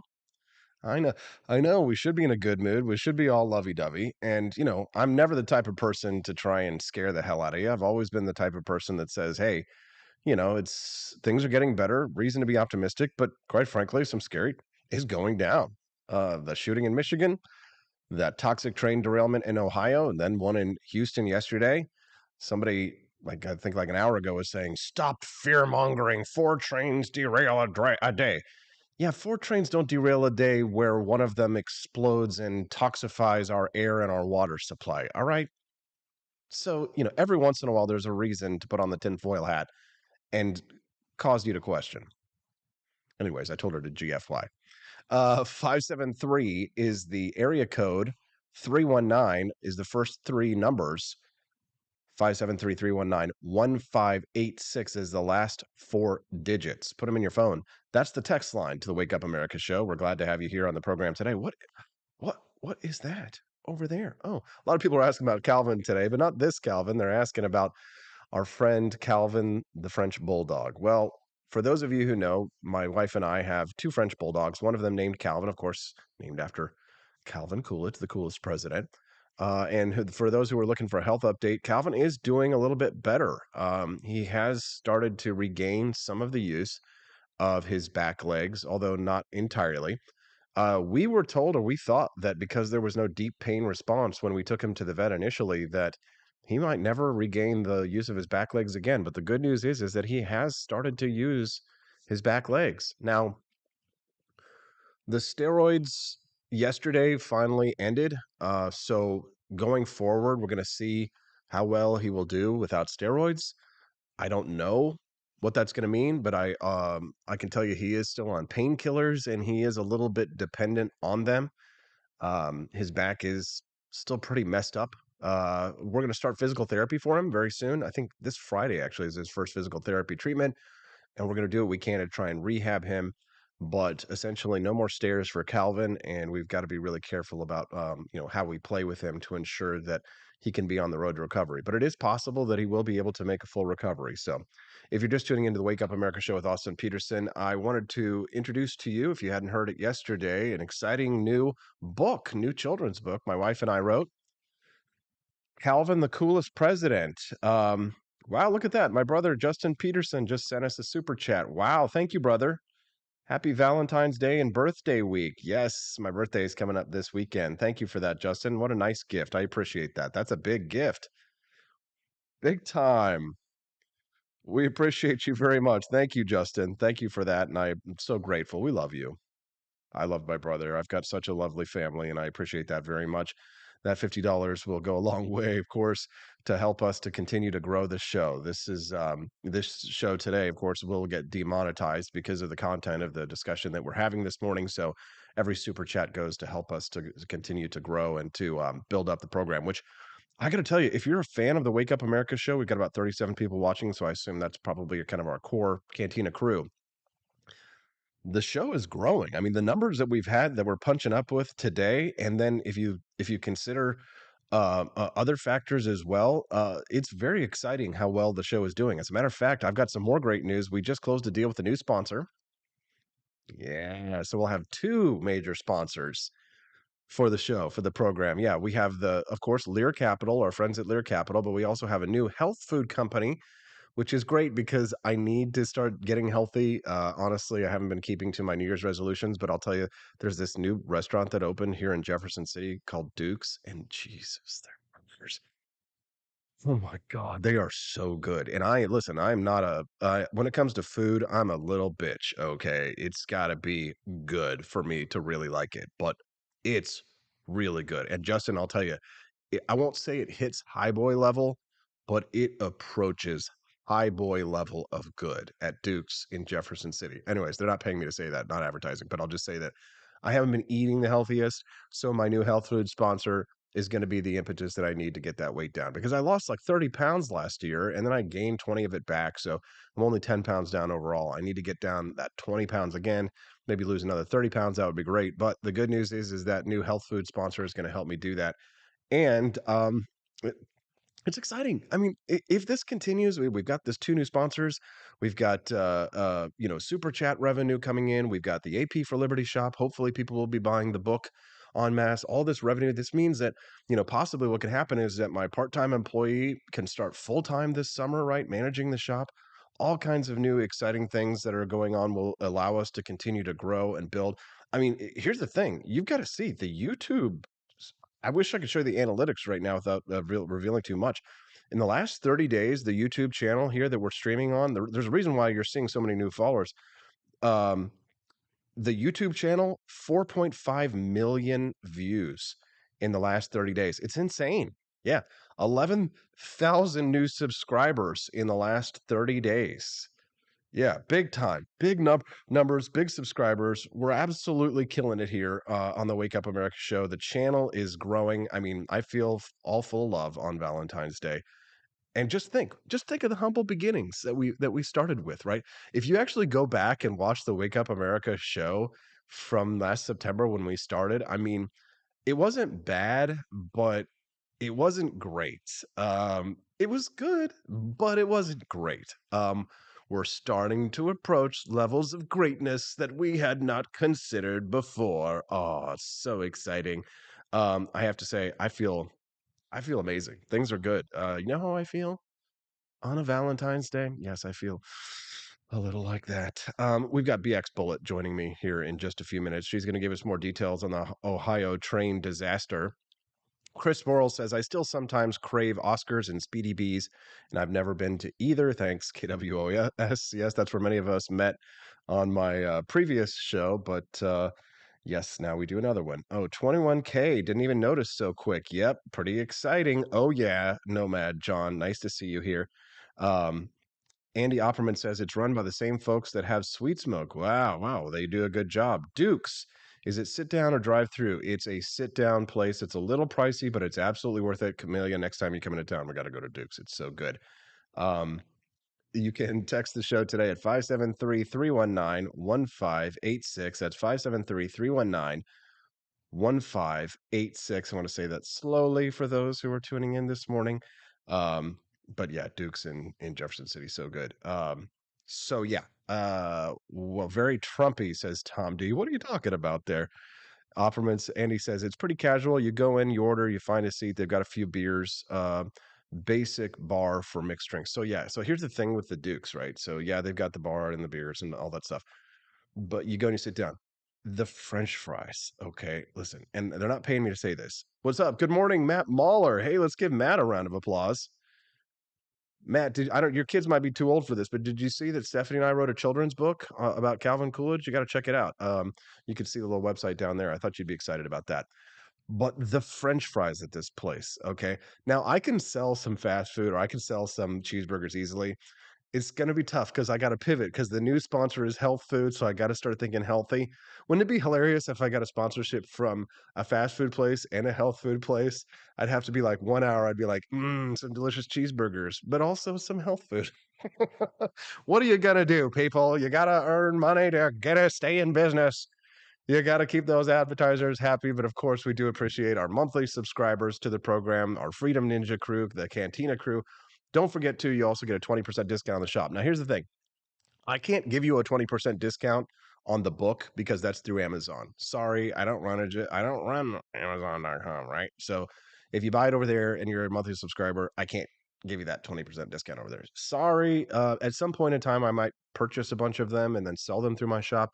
But Stephanie and I are basically experimenting. If Calvin, the Coolest President, is a hit and it does well, we will continue to write more children's books for with liberty themes and publish them. So if you'd like to see more content like this, more that you can share with your kids and teach them about freedom, then yeah, definitely get your copy today. You can go to AP for Liberty shop. It's at the very top. There's a little buy now button. It'll click and take you to the Amazon page.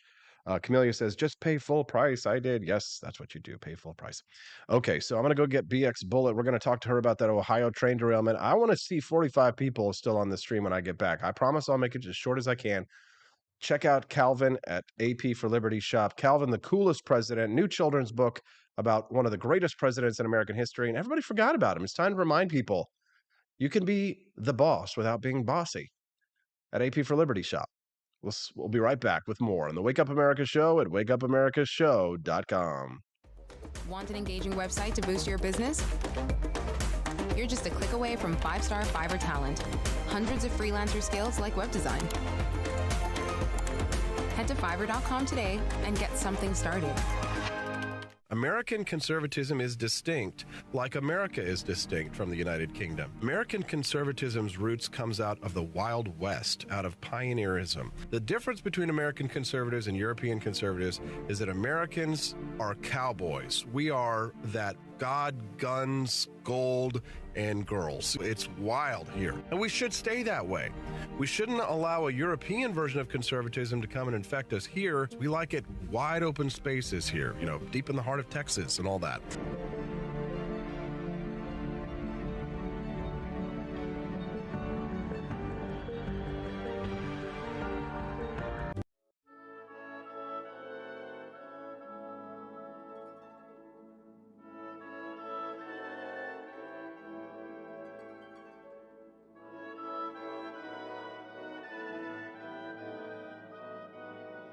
Hey there, it's your favorite Vice President Joe Biden. I wanted to talk to you today about the Wake Up America show, the best source for all your political news and commentary. But before I get started, let me just make sure I have all my notes in order. Okay, where was I? All right, the Wake Up America show. It's a great way to stay informed and make your voice heard. Boy, what was I saying again? Oh, right. The Wake Up America show. It's important that we all stay engaged and knowledgeable about what's going on in our country and, the thing. But hold on, where was I going with all this? Oh, yeah. The Wake Up America show. It's a fantastic resource. And if you really want to make a difference, man, you can sign up to be a monthly donor at wakeupAmericaShow.com/support. Now, where was I? Oh, that's right, the Wake Up America show. So if you want to stay woke and support a great cause, head on over to wakeupAmericaShow.com/support and sign up to be a monthly donor today. And if you're feeling generous, you can even give a donation in my name. Thanks for listening, and keep on keeping on, America. Come on, man.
Hello, I'm George. Thank you for watching the Wake Up America show with my dad. Today, I'd like to share with you 3 reasons why you should visit Dad's online store at apforlibertyshop.com. Number 1, you can get exclusive freedom-loving merch designed by AP himself, or me mum, Steffi. Liberty Laura has made some designs as well, and blimey, they are great! Number 2, most of these products are so wicked that they aren't even allowed to be advertised on Facebook or Instagram. Modern machine guns and a proper keychain. Plus, our Grover Cleveland t-shirt is so spicy apparently that leftists on Facebook specifically banned it from appearing on the website. Number 3, you're supporting liberty lovers just like you. Spend your money where you earn it, and you help me Pops build a community that supports what you believe. Bloody hell, this commercial is running too long. Gotta run. Bye now. Don't forget to visit apforlibertyshop.com. That's apforlibertyshop.com.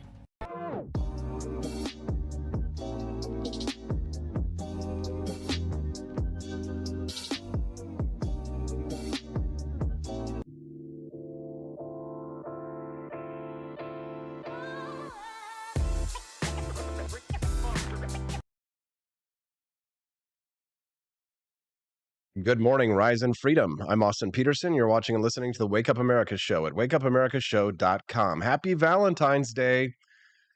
I would love to talk to my next guest about love and kindness and sweetness. It's just unfortunate that there's so many shenanigans going on in the world. And you know me, I'm not the type to fearmonger, but quite frankly, sometimes there's something to worry about. And quite frankly, this train derailment in Ohio, in light of the news that another one happened down in Houston, has me wondering about what's going on. Is there a wag the dog kind of a situation happening right now? Let's talk to one of our friends and a regular guest. She's a private investigator and she is a tough mom. She's BX Bullet TV. She's joining us right now. Good morning, BX. Nice to see you today. Hey, Austin, how are you? All right. Happy Valentine's Day, and thank you for joining us. Yeah, I didn't even realize it until you said that, but yeah. Don't talk to me about love, okay? I don't know. I am single for another Valentine's Day, but it's fine. I'm sure that a lot of our listeners this morning will be glad to hear that, but it is unfortunate for you, BX Bullet. Thankfully, in case there were any security concerns, people can see that she is a very well-armed mama with that AR-15 on the wall back there. BX, give us your take on this incident in Ohio, because just briefly, I'll tell you this. It doesn't make any sense to me why they decided to blow this thing up and release these chemicals in the air. They say it was because, oh, well, there's a chance it might explode. But I mean, wouldn't you think taking the chance that it might explode and trying to get those chemicals out of there would be worth the risk? Well, I can't. So I didn't really. I'm not a hazmat expert. So the thing is that what what makes it weird to me is that they didn't seem to have a full manifest for all the chemicals that were on the train when it derailed, because originally they were saying, okay, there's XYZ in the air, we need to control burn, because yes, for some chemicals, that's the only way to clean it up is to combust and allow it to, go through its chemical reaction, because otherwise, where are you going to put that spillage? Where are you going to put it? You have to get rid of it somehow. And so controlled burn is sometimes the way that they would do that. But the concern is that after they did the controlled explosion, controlled burn, is that they came out and said, okay, well, now there's all these other things. Here's a full list of the stuff that was in there. And people were like, well, that's a little more extensive than last time. Furthermore, they were telling people to go ahead and come back to your houses. It's all right. Everything's great. This is just a tale as old as time, isn't it? I mean, this isn't new. This gives me mad BP oil vibes, right? I mean, we've got these corporations who just like bypass, safety regulations and lobby against them because it costs money. They fire people, they downsize. And there were some people speaking up saying that there weren't enough staff. And then you've got this weird little fact that there's captured on video, there's a safety check where there were sparks and flames coming up. And that was 20 miles before the crash. So there's so many things that should have been stopped. And I really do look forward to seeing the full investigation, because what we're looking at now is, an undetermined period of time in which there might be groundwater contamination, soil contamination. The air usually isn't actually the biggest threat. It's the groundwater and the soil. So it's a big disaster, man. And then the one in Houston this morning, you threw me off guard with that one. I woke up and saw that on your tweet and I was like, what? Because here I live in Texas. Yeah, and apparently, train derailments are more common than most people think, but not ones that involve massive toxic plumes spewing to the air, massive killing of fish, dying, massive fish die-off, and threat to our water supply. This is a unique threat, and it's involved the release of a toxic chemical that's a known cancer-causing agent. But this is happening in the background of so many other incidents, BX, that it just has me wondering, what's really going on? Because at some point when everything starts blowing up, you have to start seeing some patterns here or there. Can you see some? Well, yeah, if I wanted to kind of go that direction, we are seeing a lot of critical infrastructure attacks being the new MO of most accelerationist extremist organizations. And so mostly we're seeing that in the form of, we've been seeing the power station attacks, right? We've been seeing that people who are driving by and just shooting the power substations. Apparently that's all it takes to put 40,000 people out of power. So they're starting to see that critical infrastructure attacks like this are devastating, way more devastating than a mass shooting would be. And so, does it stand to reason that this is an area of concern, that it could be, used for some kind of bioterrorist purpose? Yeah, absolutely. I do think so. If you're just tuning into the Wake Up America show, I'm Austin Peterson. I'm speaking to private investigator BX Bullet. You can follow her at BX Bullet TV on Twitter. You can also text the show at 573-319-1586. That's 573-319-1586. Alternatively, if you'd like to support the show today, you can send a super chat, which Tom D just did over on the live stream. We're grateful for that, Tom. Thank you for supporting private journalism. We appreciate that very much. It helps us to stay independent and strong. BX, your thoughts on this, on the UFO question here, with all of these, these things getting shot down. Are you ready to put on your tinfoil hat for that one? No, I don't. Here's the thing. What was the Donald Rumsfeld thing where it was like, there's known knowns and there's known unknowns and there's unknown unknowns. There's things that we're for us, the citizens, these are things that we're just told to believe. And there's no way we could know. We could speculate and go all conspiracy brain, but we don't know if they're telling us the truth about any of this stuff. That's the point, is that really the government has lost the public's trust when it comes to reporting on things that are happening. People want to point fingers at conspiracy theorists or whatever. Well, I mean, why wouldn't we be suspicious of everything they're saying to us? Because they've lied to us so many times. They have such a bad track record. And yeah, the balloon thing is very strange. I have been watching it kind of with just like a smirk on my face. Like, is this some kind of like a psyop just to distract us from something else? And it is interesting that the train thing wasn't being covered very much. I guess there was some reporters that were kicked out of a press conference, which was odd. And I think all of those things combined with what we know about previous ecological disasters, like or contaminations, like in Flint, Michigan, right? Or any of these other places where the EPA was like, "You're fine, drink the water." They're like, the water is literally colored like rust. Like, there's literally cancer-causing agents in the water. The Aaron Brockovich story and all of that. So it's a tale as old as time, with companies kind of bypassing regulations and lying and paying off regulatory bodies, and just, yeah, it's awful. Hey, but did you see that there was a movie, a Netflix film called White Noise, with a train derailment? And all of the train, all the cars derailed. There was a toxic cloud. Everybody's dying, and it was actually filmed in Palestine, Ohio. Yes. And this happened last year. Yeah, see, now and that's why I'm so suspicious about this situation, because listen, I'm not much for conspiracy theories. One of my favorite things to do is debunk conspiracy theories. I go on InfoWars and I debate why Oswald was the lone shooter and of JFK. No, but yes, but the thing is that when you start to see so many patterns of things that are happening, you have to start asking questions. I mean, I remember I was being called a conspiracy theorist because I was, during the early days of COVID-19, I was saying, well, wait a minute, there's a bat lab that does experimentation on coronaviruses in this Wuhan province right next to the wet market. I'm like, I think that there's a little bit too many coincidences here.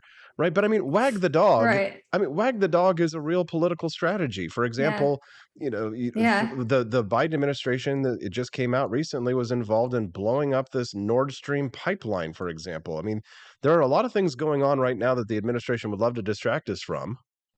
Oh, for sure. Yeah. It's funny you mentioned Wag the Dog, because that movie that came out, I was young when that movie came out, but I saw it at some point in I don't know what year did that movie even come out, but I was young when I saw it, and I was at this like the stage where I was like, just learning a lot really quickly, and I was learning about the government. I was trying to notice things around me, and all of a sudden that movie put me in a tailspin as a child, where I'm just like, nothing's real.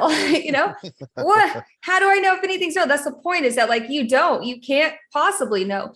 Anything could be completely fabricated. I mean, and they've been doing stuff like that for a long time too, with like the inflatable tanks. You remember that part of history where they're literally just making it look like they had a larger army than they did, using like inflatable tanks and stuff like that. So yeah, it's funny to think that who knows, was the Battle right? of Normandy. The phrase "wag the dog" is used to describe a situation in which an important or powerful person is being controlled by someone or something that is much less important or powerful. That's the wag the dog. There are two meanings of this idiom. You can check that out online and search that up there. Powerful person being controlled by someone is the common use of that. The joke is, it kind of became part of our vernacular in that the dog wagging the tail. Yeah, if you're tail wagging the dog. Yeah, Bex, did you see this shooting in Michigan State University yesterday? I woke up to see it. I gave it to my team to look at. Interesting. It's one of the ones that's going to stand out to me and to look a little bit more into, because I do research with my team like pretty much every mass shooting that happens.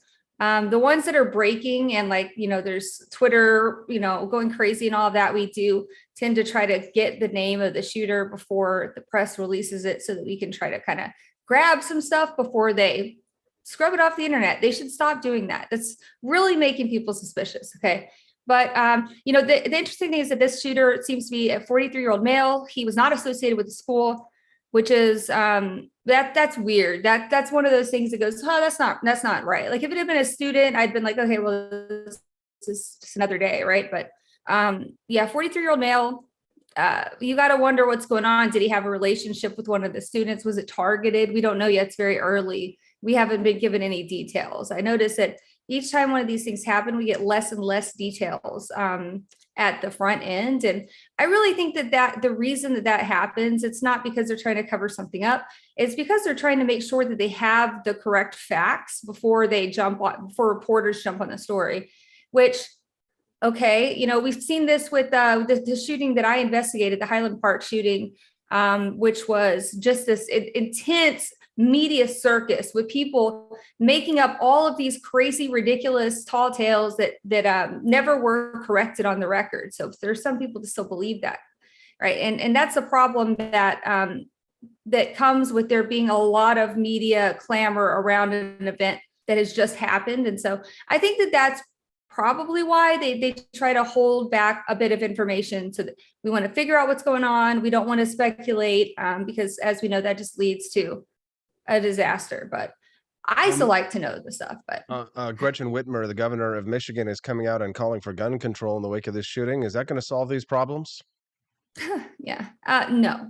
In fact, when we're looking at the mass shootings that are increasing, so when we say mass shootings are increasing, I used to disagree. I feel like, no, they're not, but no, they are. However, it's really this subset of mass shootings that's increasing. When it comes to just like, a school shooter, a random, something like that, that's not really increasing. What's increasing is the number of mass shootings that are connected to an ideology, connected to accelerationist extremists, neo-Nazi movements, other types of accelerationists, incels and stuff like that. Those are increasing. And those kids are the ones that leave behind manifestos.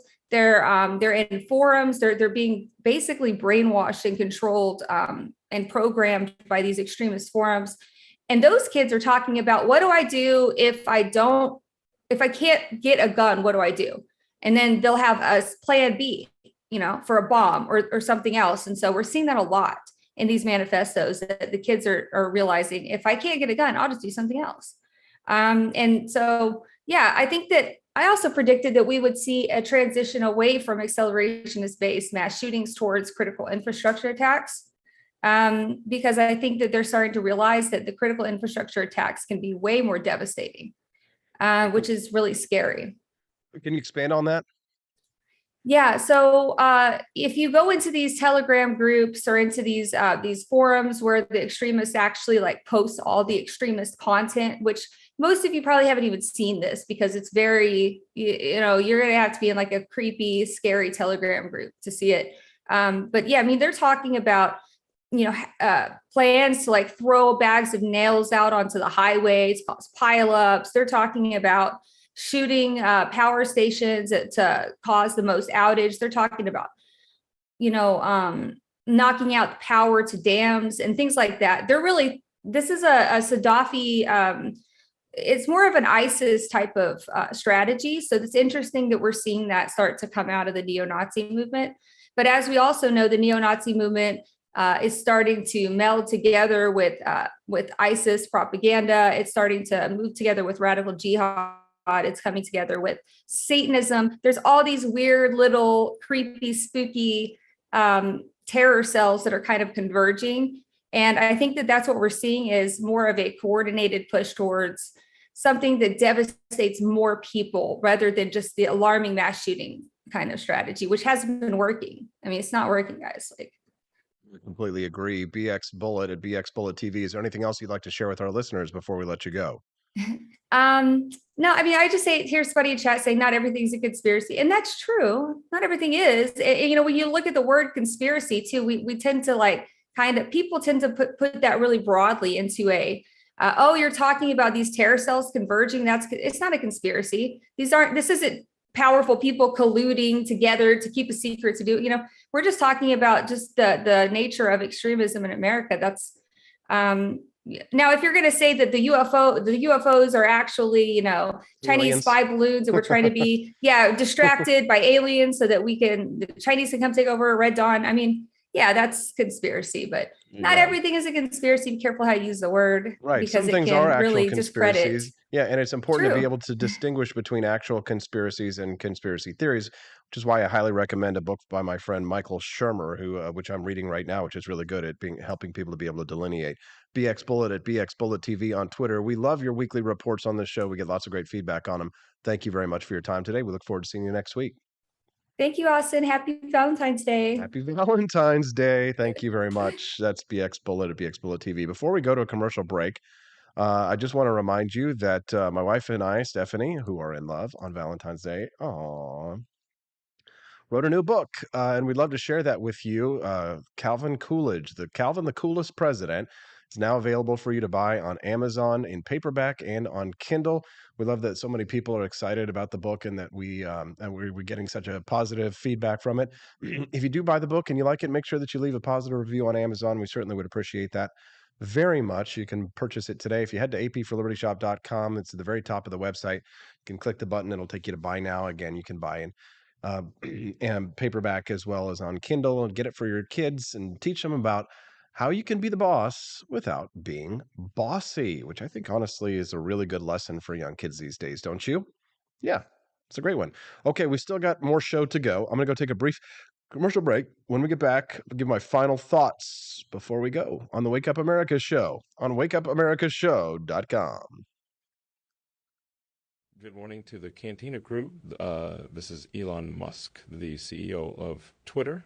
And I just want to say thank you for watching the Wake Up America show.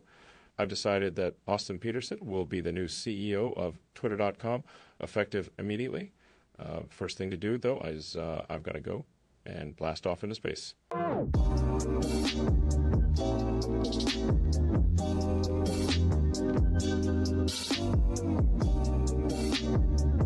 If there wasn't going to be somebody who was a fiery champion of liberty, somebody who would get out there and who would be aggressive, and if they wouldn't do it with more fire or passion than I had, then I would go and I would fight this battle for us.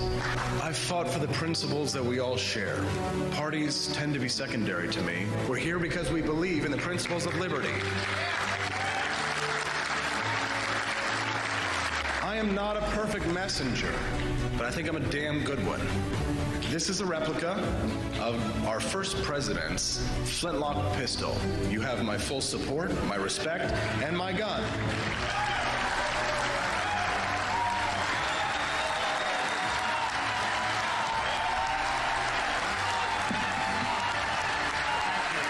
I think that the heart of my philosophy is much more libertarianism than well, that's the fashionable word these days, I guess. A conservative is no longer just that. He's a libertarian, and always has been.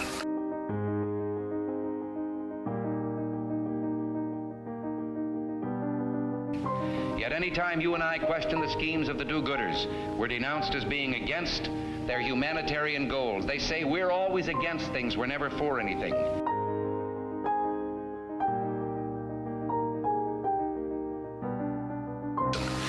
What is fascism? Fascism is private ownership, private enterprise, but total government control and regulation.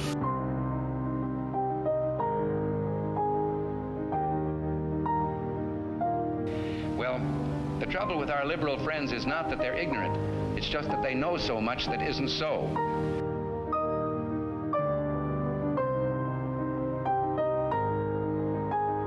If we lose freedom here, there's no place to escape to. This is the last stand on earth.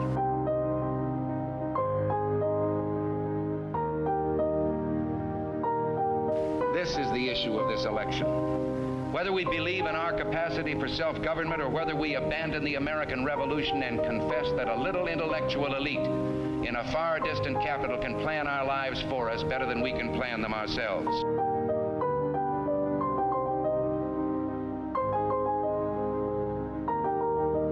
The conservative, so-called, is the one that says less government, get off my back, get out of my pocket, and let me have more control of my own destiny.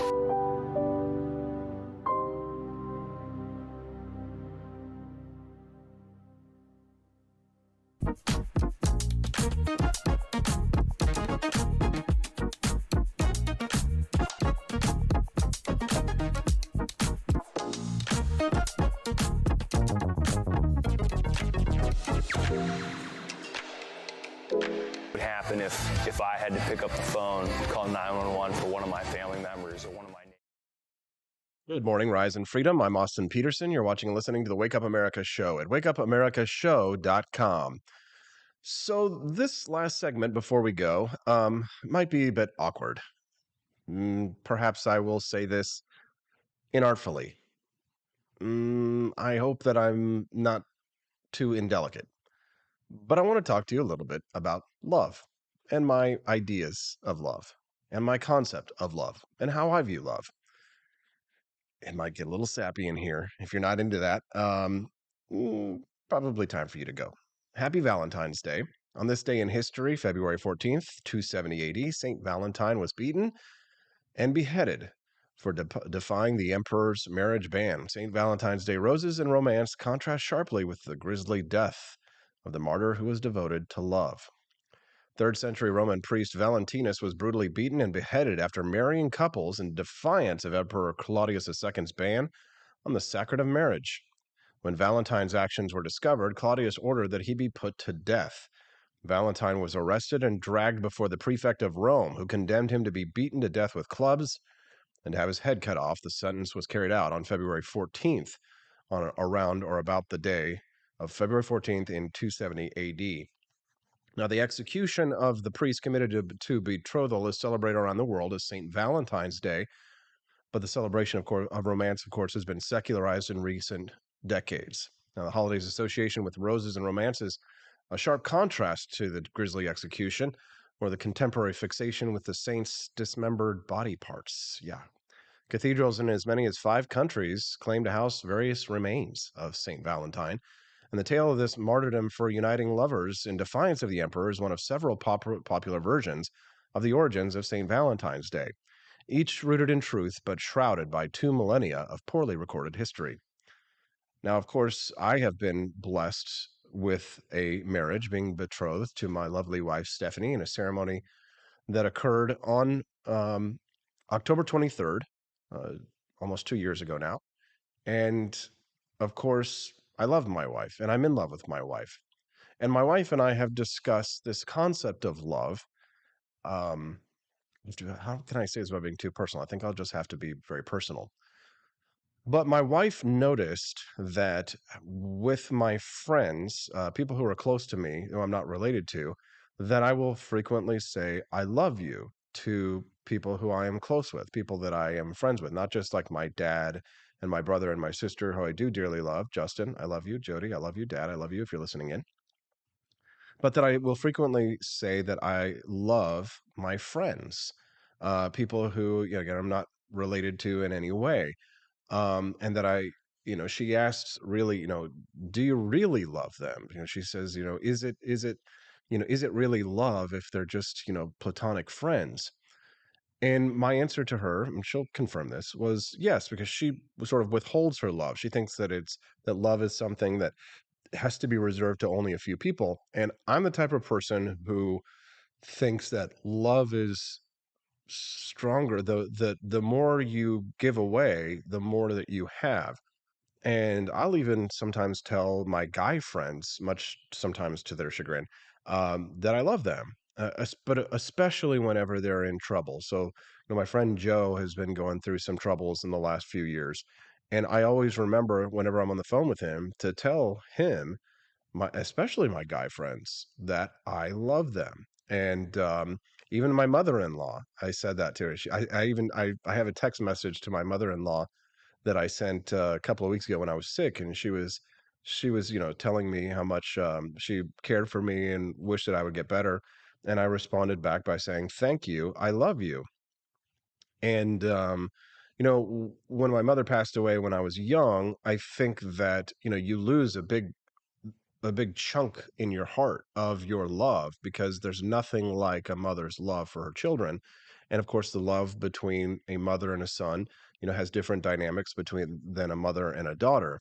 And so I think most men are very withholding of their love, obviously because of the emotional blocks that are placed on men. And this goes back to our discussion about gender roles. I hope you don't mind if I go a little bit over in time today as I have this discussion on Valentine's Day. You're free to leave if you like. Feel free to file out if you like. But I think for me, it had the opposite effect because in losing her, I said to myself, well, with this hole that's in my heart, I think, the healthiest way to deal with this is to fill it back up with love and to sort of open up the possibility of loving more people in a larger sense in order to fill that hole in my heart that had been torn open with the loss of that great love of my life. And so my approach in life has been to trust more, to love more. And there are definite downsides to that. I've, been cheated on in relationships. I've been too trusting and I've had my heart broken. And I do believe it's better to have loved and lost than never to have loved at all.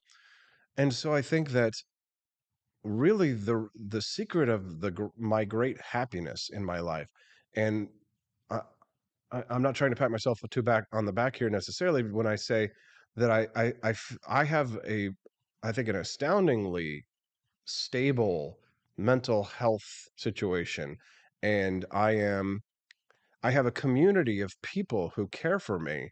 But I think that the reason why that community of care for me exists is because it's not one way. Because I think the reason the Cantina crew and the friendship and the loyalty exists and the love that I receive from you exists is because you can feel my genuine affection to you, right? It's real, right? My love for you is real. I love my friends and my supporters and I guess call them fans, perhaps, right? Some of you are fans, I think, right? You have to be very careful about how you say something like that. Try not to sound like I don't know, just too arrogant, perhaps, or conceited. But I think you love me, and I do love you too.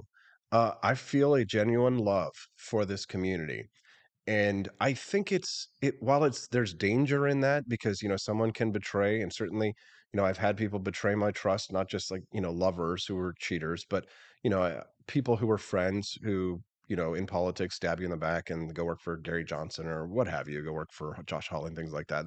That's bound to happen.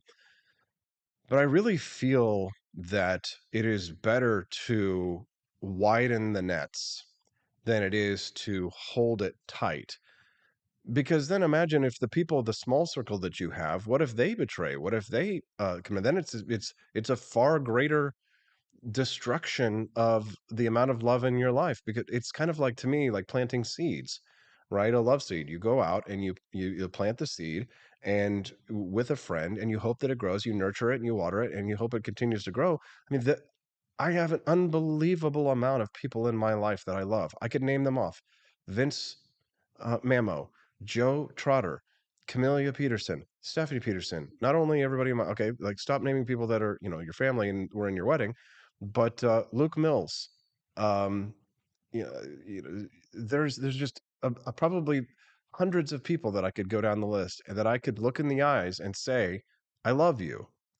And many of the people that I could say that to are watching this show live right now. So I'll say it again.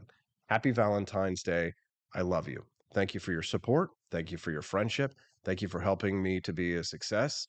The greatness that is the Wake Up America show now is thanks to people like you and the love that you share with me. I went over on time. It was a little sappy. I think I scared some of you off. But you know what? I think it was important to say, and it's time for us to go. What do you think of the show today? Did you like it? If you did, just FYI, the only way this show is going to make money is if you do a super chat. Just want to say, please make a donation because we're going to lose monetization on this video. I guarantee you, there's no way they're going to do it. So, would appreciate it if you could send some love in that form, and I'd be super grateful. Thank you for that. Chris Morrill says thanks. I just got a cavity, a little bit too sweet there. Well, there you go. Great Liberty leader in large part because you're very well balanced. Thank you, Nomad John. It's been great to see you here and to make new friends with you as well, brother. Glad to have you here, Stephanie. I love you. My love will never end for you. I'm coming home to you, sweet wife. Happy Valentine's Day, and I'll see you soon. See you tomorrow on the Wake Up America show at wakeupAmericaShow.com.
I like shooting things, but whenever I can't shoot something, I like to cut things. My life isn't all about shooting and stabbing and cutting, though. Sometimes I have to do actual work, but when I work, I still like to have fun. And there's nothing less fun than trying to cut with a crappy knife. Thankfully, from the ancient sect of Christian knights, who also loved cutting and stabbing, comes a new implement that has received my personal blessing, the Templar knife. Like the ancient sword of Excalibur, you don't choose a Templar knife, it chooses you. You just decide what kind you want on the website first, however, and then order it online, and then it chooses you. The Templar knife comes in a variety of shapes. As a man of culture and taste, I have decided I will never use a terrible knife again. And thanks to the inspiration provided by this excellent product, I have decided to launch a new crusade against anyone using less than superior knives. Join me, brothers and sisters, by visiting uppercuttactical.com/pages/Templar-knives. That's a lot of slashes. For that, you'll need a Templar knife. For 10% off, use code AP for Liberty and join me in a quest for glory, for liberty, for Christendom, for the Templar knife. Get yours today. Fire.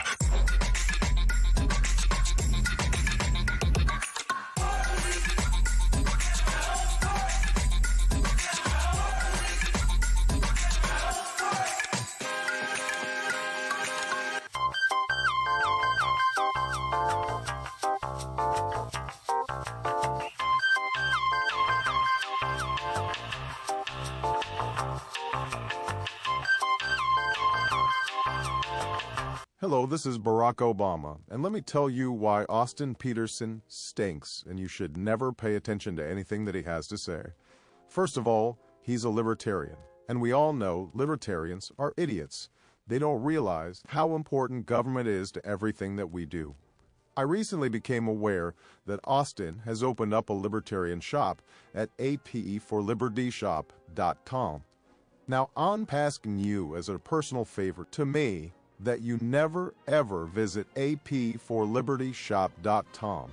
With all of the great Liberty merchandise there, the last thing that we need to do is to get people spreading this message around the country, because then they might start thinking that they don't need government. And that's the last thing that good Democrats like us want. So if you love democracy, like me, and hate freedom, then don't visit AP for Liberty Shop. Like I said, whatever you do, do not visit apforlibertyshop.com.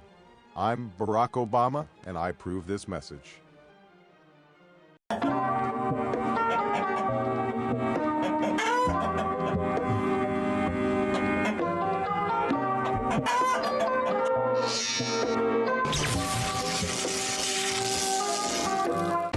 Want an engaging website to boost your business? You're just a click away from 5-star Fiverr talent. Hundreds of freelancer skills like web design. Head to Fiverr.com today and get something started.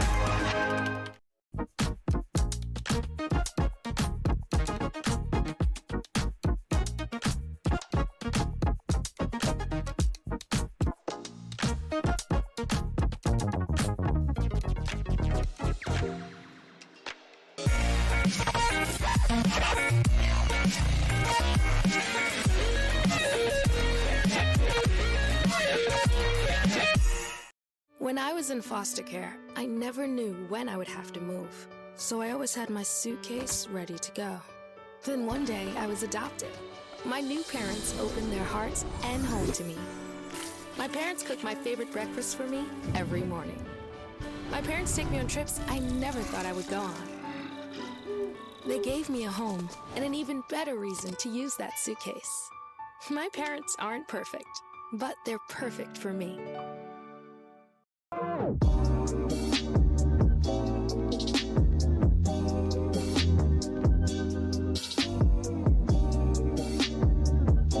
would remind you that extremism in the defense of liberty is no vice.